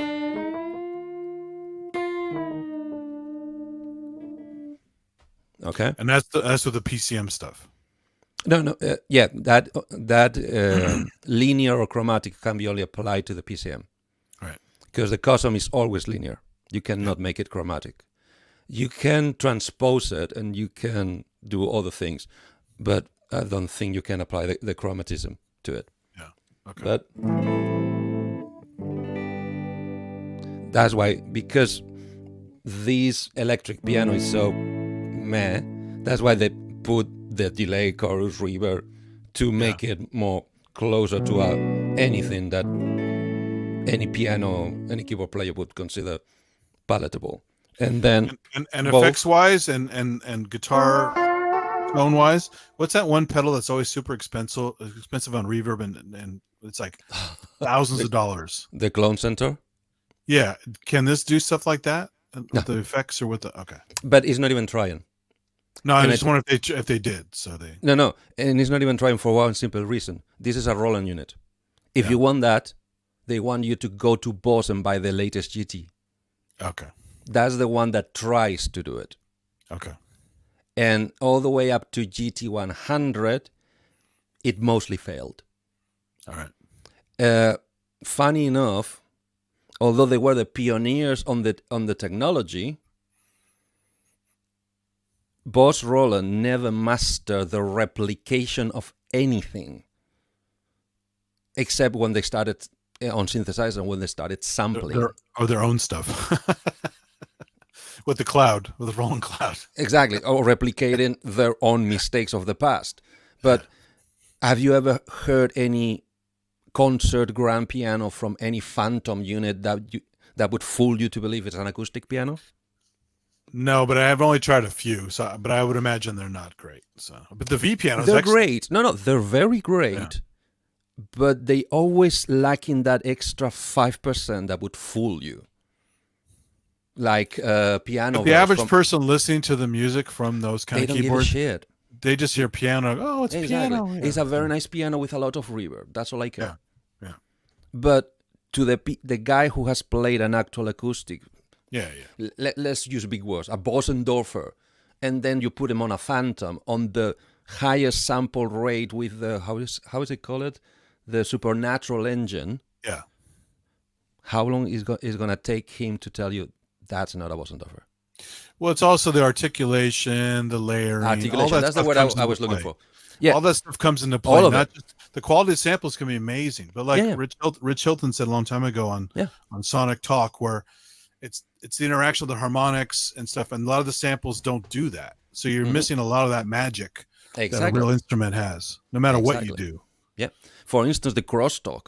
Yeah. When you play on an acoustic piano one note, at least 3 more strings, as in 3 other keys, the strings attached to 3 more keys, are resonating.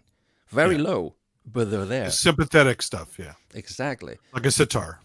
Exactly. So Roland never went, to my knowledge, the extra mile to fool you. They never bother. In my opinion, the only ones that did and do is Yamaha. Yamaha really want to give you a substitute. Yeah, the montage piano sounds amazing. So, For instance, and you have it in software. And but the Nord pianos sound good too. So exactly. But Yeah. Roland never bothered to win that extra 5%, the final 5%, because they're mostly for pop and for like layered stuff. So they know people aren't going to give a shit anyway, right?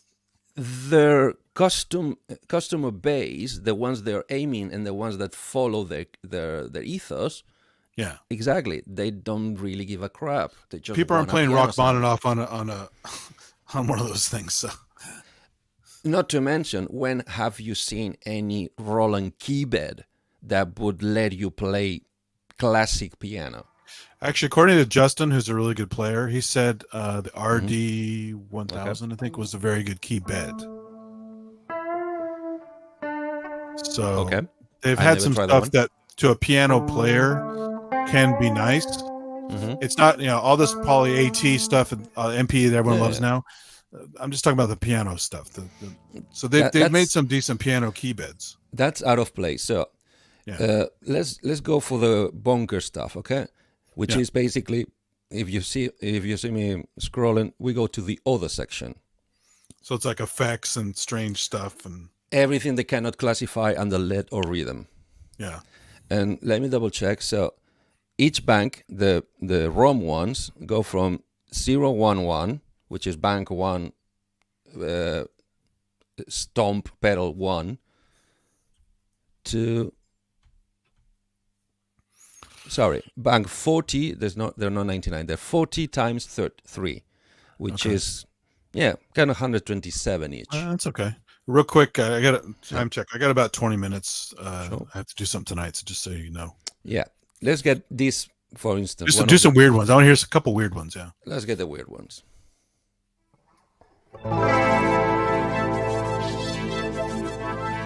That's cool.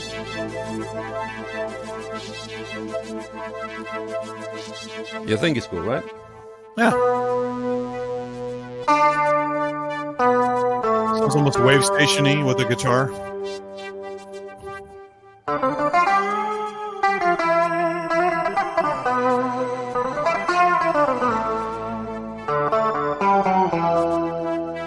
Now, right there, are you going too fast for it? Is that what's happening? It's all sorts. That's one of the reasons most of the patches, although if you look again in the screen, you're not the fourth block, the one that is the real pickups of the guitar. They come on every patch turned off. That's one of the first things everybody goes crazy with this unit is you get the guitar, put a pickup, plug the cable, turn on your guitar because you want to start with that, and you get nothing. None of the patches will let you hear your guitar. You need to go to all of them to turn it on. Well, sorry. Only 3 patches per style, 3 patches in lead, 3 patches in rhythm, and 3 patches in other come factory with the real guitar turned on.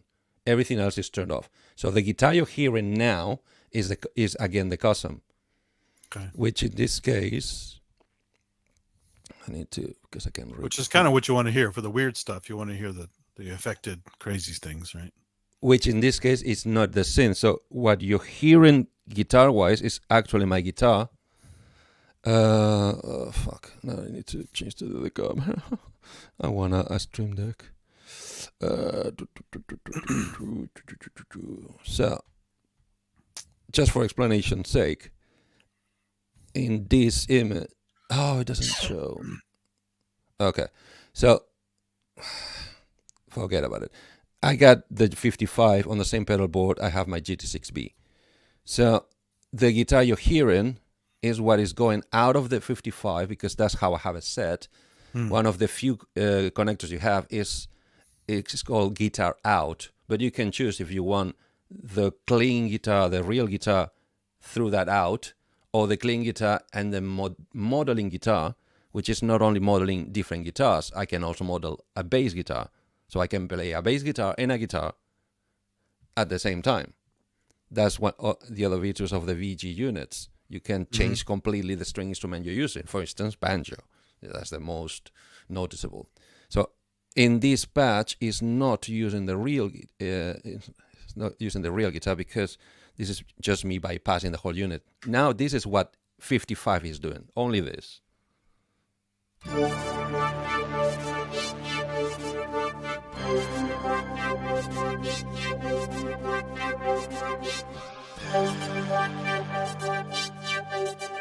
Okay. Okay. But look at this. This is first synth, Heavens, octave heaven. Oh, that's the General MIDI. Uh-huh. You see what I mean? I And know that's that one that sound, you yeah. can change, right? So that's PCM 1. This is PCM 2.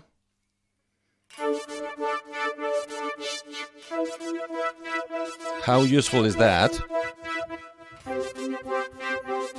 The panning is coming from this section, multi-effects auto pan, so it's not even in the actual PCM, right?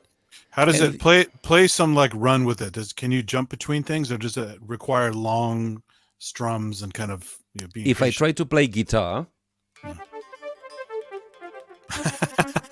It's a delay, yeah. but Because I don't know if you can hear the peak on the microphone. I can, yeah. Can you? So check this out. Yeah. Right?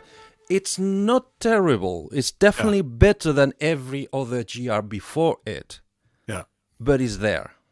And it adds up. Same thing with the Heavens thing. Even when it's a very high pitch, which technically should be very fast, Yeah. you get this. Yeah, I'll see your head. Thanks.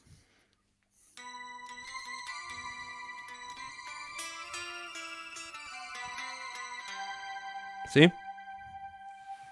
Okay. We're not even checking if the amplitude envelope is having a consciously long attack to make it more like they want it to make. And this is what the modeling is making. Now, the modeling is not trying to make a different guitar.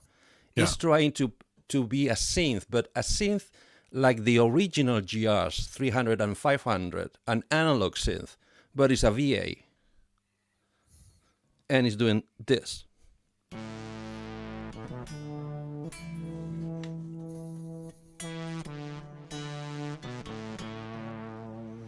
You can, I don't know if you can hear, but I take my word for it, the latency here is less than half.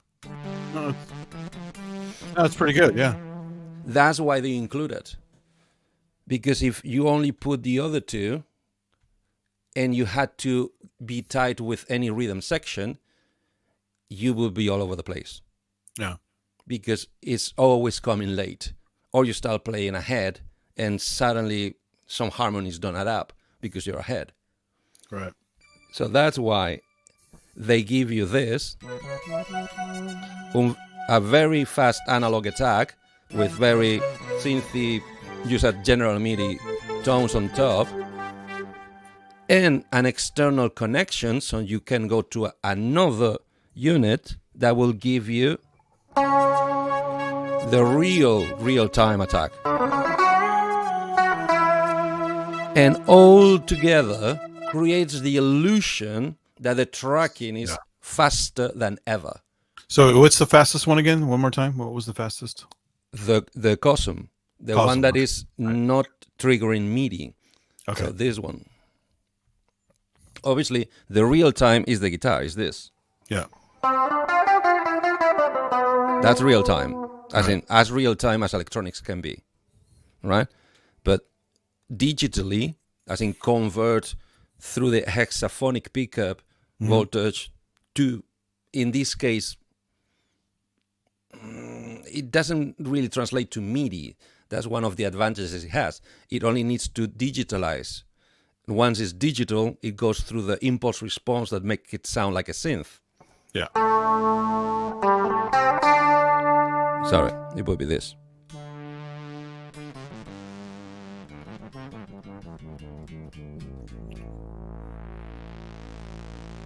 Including times that you have to set up on an envelope for raise and fall and filtering.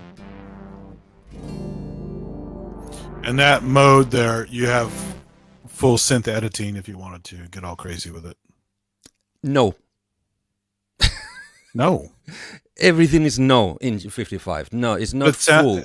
But it sounds more synthy than the PCM stuff does. So. Exactly. And that's the kicker. The real synth that you are going to be ending playing, because it's the one that allows you to play like a real guitar player, is the one that has very limited editing. Because they want you to buy a VG unit for that. Right. Or a GT unit for that. Right. You see, everything is a give and take in this unit. So most people have this, generally would probably buy the other thing just so they have all their tools, basically. You wouldn't just buy this and be happy with it. If I could just zoom out and show you the whole pedal board, I don't know if I ever showed you. A couple times, yeah. With the 55, the 60 and the pedals. Small children could sleep in it. Yeah. Yeah. And each one has an expression pedal. GR55 has one inbuilt. Yeah. GT6B has one inbuilt and access to 4 more pedals. Oh, wow. But that's Boss, not Roland. Yeah. Roland does not give it to you. If you will have your understand? limitations and you will like it. Exactly. I smell the glove. You see what I mean? All the what? Why? But why? But are they doing stuff in here that you can't get on Boss? That's another problem, right? So you go, you just go to Boss for that. Yeah. The only so thing then Boss is not giving you. So you have no GT100. choice. You have to get both. To the kicker, GT100. It's not even the latest. They're already in 1000 and they're back on 001. GT100, on the second firmware, they included a test the water function called guitar to MIDI. Yeah. So from the quarter inch, monophonically, obviously, if you try to play more than one note, it goes bonkers. It will detect the pitch and create an envelope straight into MIDI out of the 5-pin DIN that a fucking Boss unit has, and it would play external synthesizers with it. That's the Boss unit. The Roland 55, fuck you. Yeah. But you see what I mean? It's like, but Yeah. that's the one that should do it. But And like it's you the same. said, some of them have different sound sources. So if you want those sound source choices, you have to get more than one unit. So MIDI or not, you have to. Replicas, okay? Yeah. Trying to replicate something real.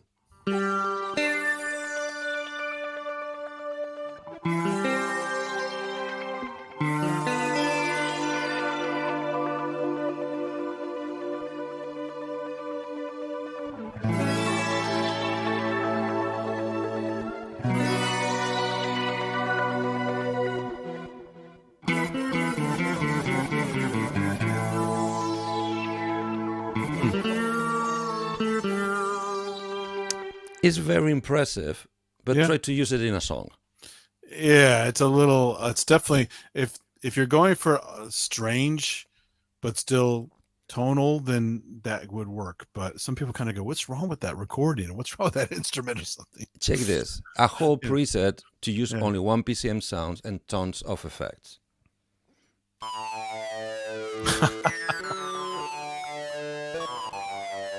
But because it's PCM, it's not going to track as well. Now the tracking is Yeah. Yeah.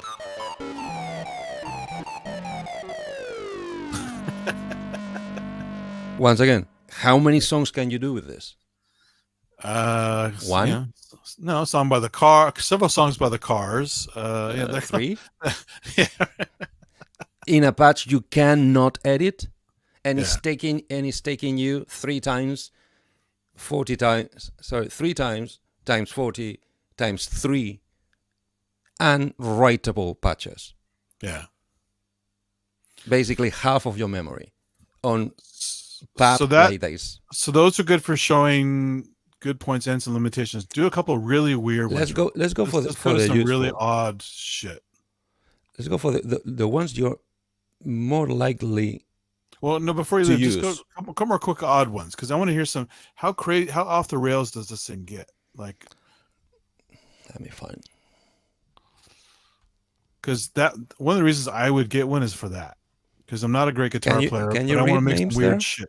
No, it's too small here. I can't see it. Let me try to enhance it. So if any you or any in the public wants to All right, let me just do name- my browser. I'll do my browser and see.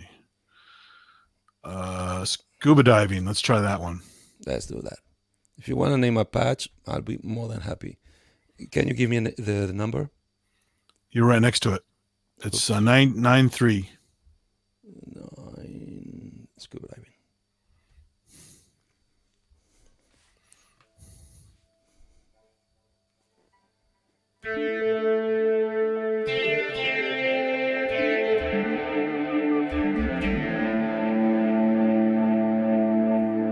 It's pretty cool. So now I'm using only what you see on 55, the 2 PCM sources and Yeah. and the modeling, which is again is the analog synth. Right.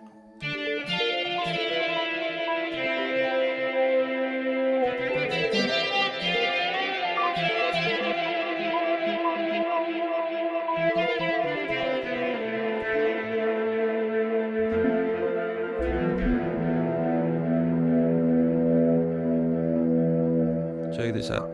Okay, let's do. Oh, and I can see at the very bottom there's some scrolling notes.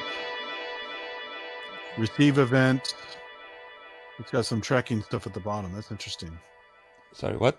At the very bottom, I've zoomed in a lot. You can see receive event, like it has this tracking information Oh yeah. in your app. Yeah. But once again, this is not Roland. Yeah. This is a guy that has been doing editors Sure. for very complex Roland Corporation units that would break your mind just to trying to program them on the factory screen like a DX7 I believe it. to try to make them understandable and useful and be able to save your patches to a computer straight away. Because the one I have in this pedal board, GT6B, doesn't even have, is pre-USB. You have to do all through CSEX. Yeah. Think All right, about this. Let's do 3 more next to each other. Down tell me. to the quantum physics 17.3. That's, here we go. You like the one underlines.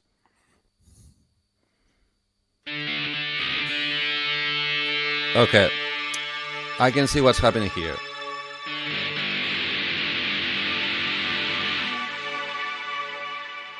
First of all, you kind of have note off or very slow attack. But another thing that I cannot do because I'm not in front is in many of these patches,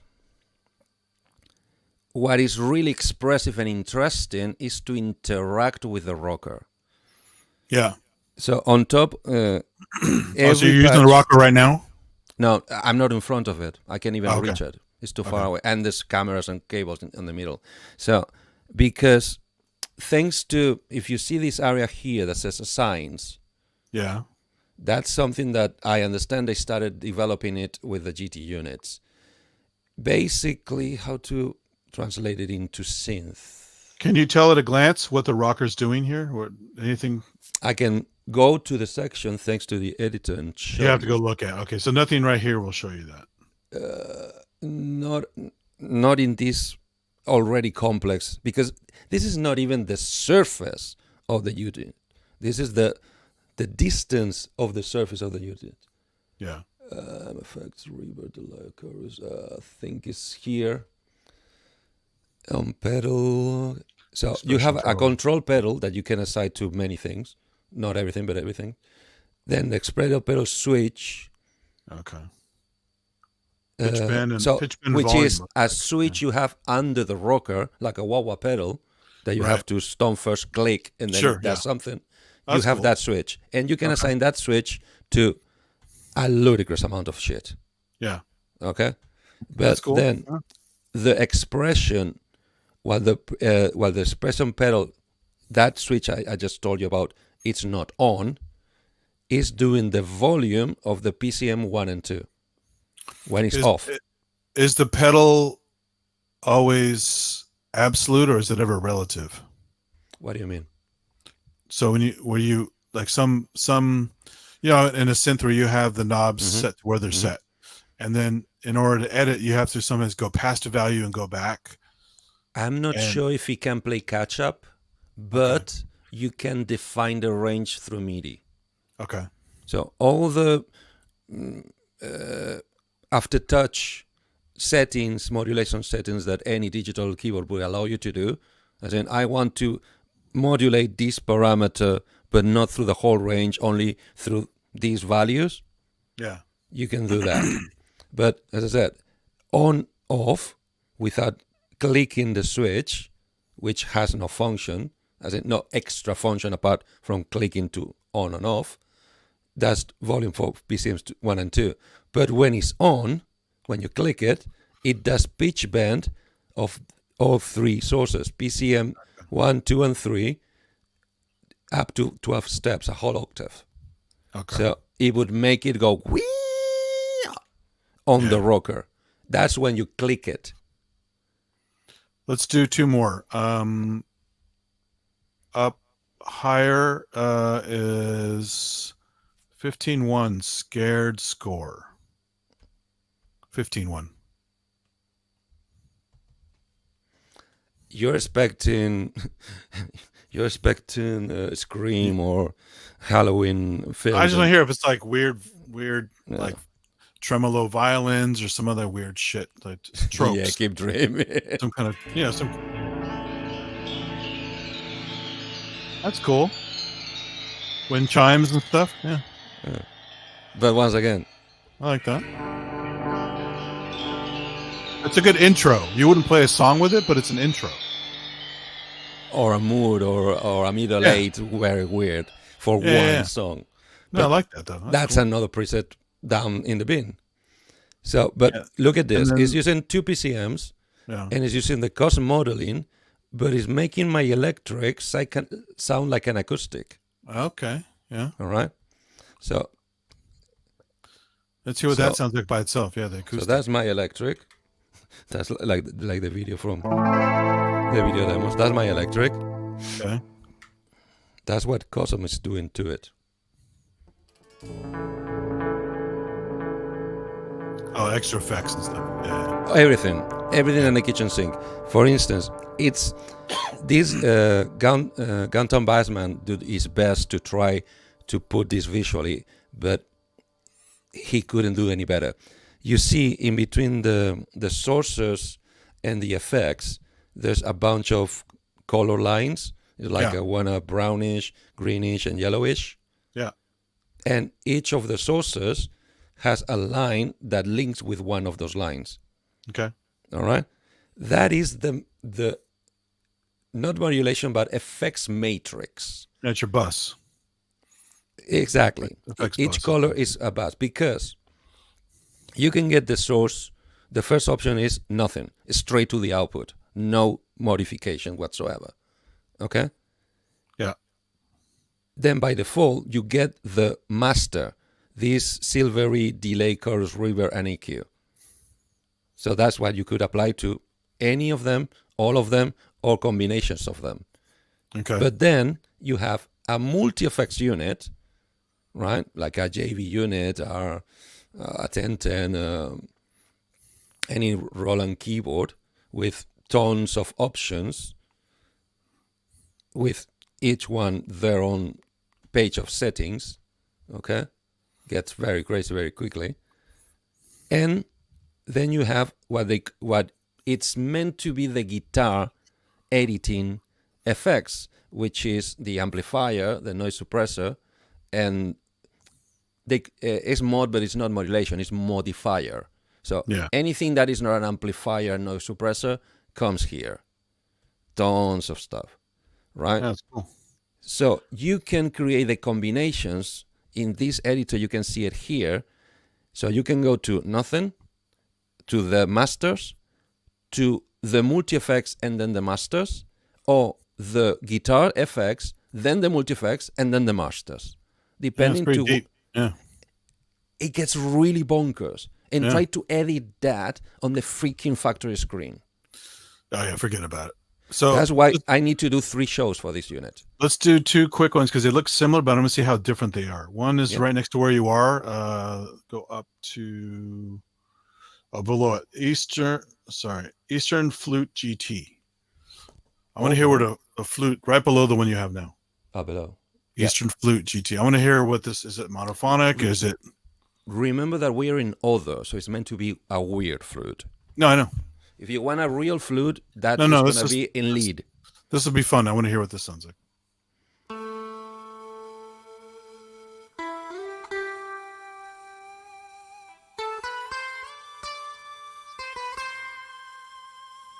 That's pretty cool, actually. Well, because all the weirdness is in the rocker and in the control function. Okay.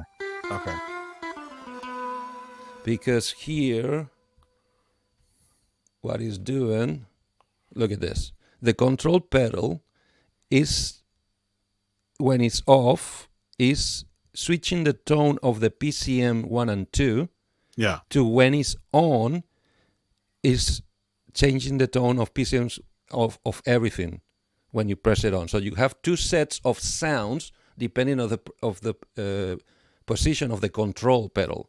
The rocker pedal is changing the volume of everything when it's off, and it's changing again pitch bend of the PCMs only when it's on.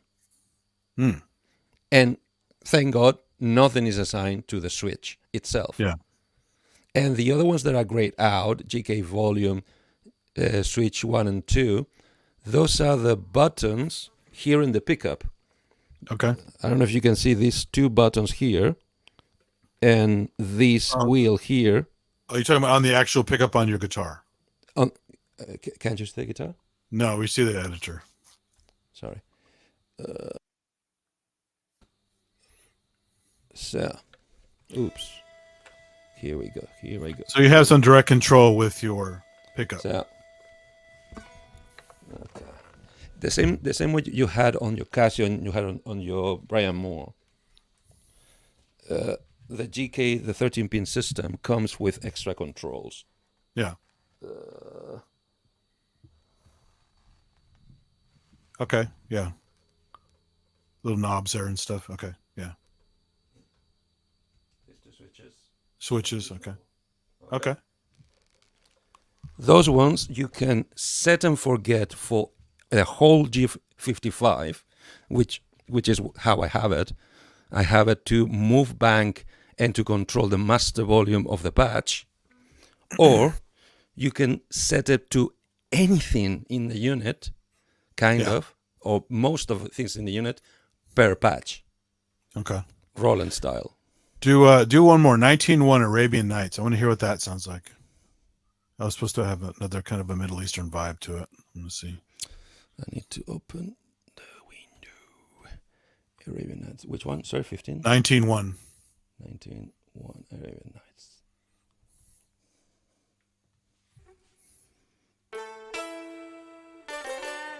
Ah, there you go. That's cool. Almost like a bouzouki. Yeah. Lute, technically lute, Yeah. that's where the Spanish guitar Like comes from. Comes Like an from oud. Yeah, like an oud. comes from the Arabic lute. But once again, the pedal Makes it crazy, yeah. is changing the tone volumes and pitch bend again, but this time it's just going down an octave. Okay. And the control Yeah, I like that one. That one's cool. is turning off the multi-effects.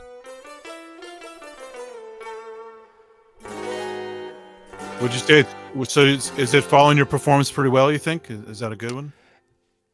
Every patch becomes almost twice as useful the minute you start controlling those foot controllers.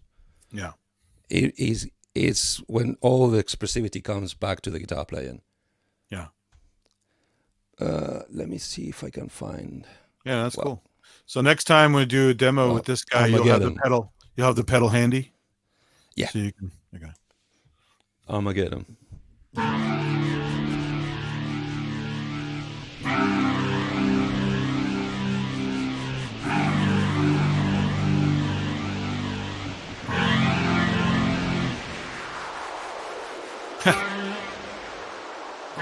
Yeah. I got thunder, rain, and synth.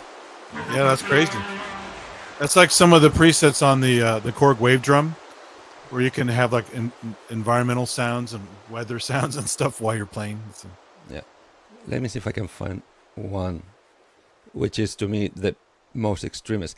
And funny enough, I don't know if you're going to be able to see this. Okay. This is the list of PCM available. Mm-hmm. Look on the right side. Okay, can you see the list? I just see a bar. It's not. Is it off screen? Oh, it's a floater. That's why. You have another floater. I can't see it. Okay, sorry. Then I think it was something like 597 choosable PCM sources. Oh, sure. Yeah. And one of them is a drum kit. Okay. None of the patches on none of the modes have the drum kit turned on. Yeah. That's how laggy it is. Well, it'd also be a nightmare too, right? I mean, memorizing all the. Yeah, you kind of need to memorize or remap, because that's the other thing. Through MIDI, you can transpose, as in remapping, the notes to the sounds. But that's why I said, like that comedian who used the 707 for his part of his act, right? And he's triggering samples that actually work with his act. Mm-hmm. And he's memorizing all the fucking frets and what the samples are, which is crazy, right? Mm-hmm. So it's nutty.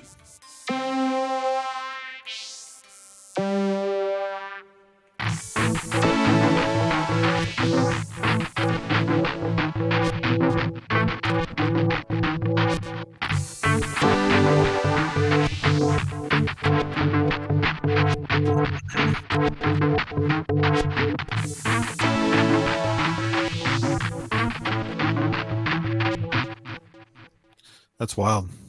The problem is it comes with a bunch of rhythms, which you cannot edit. You only can change the speed. Wow.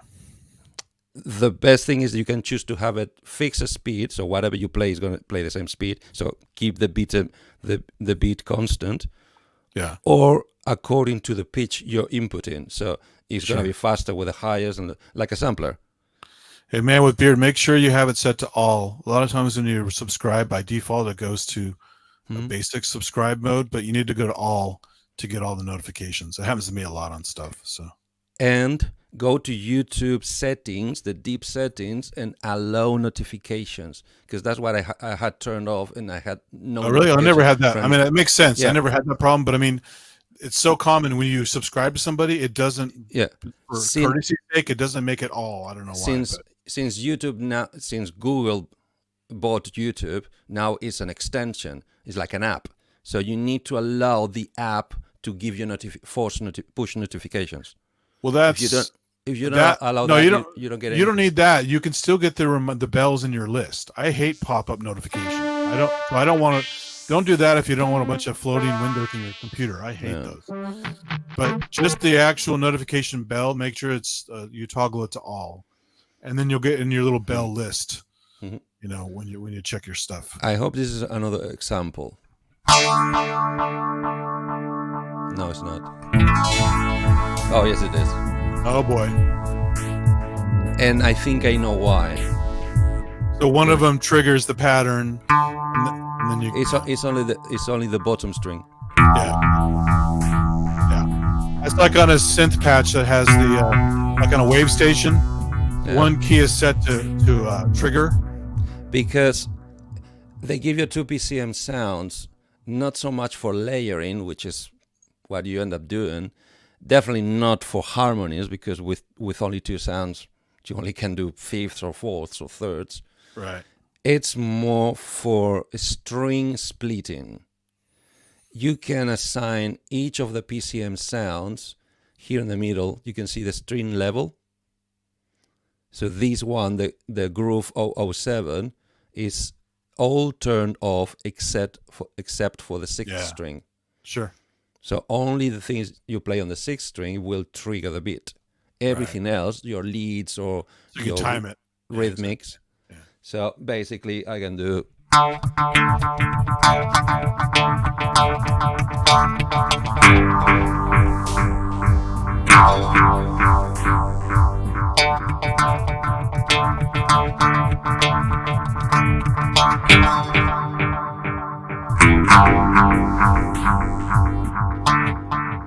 Now you're cooking with gas.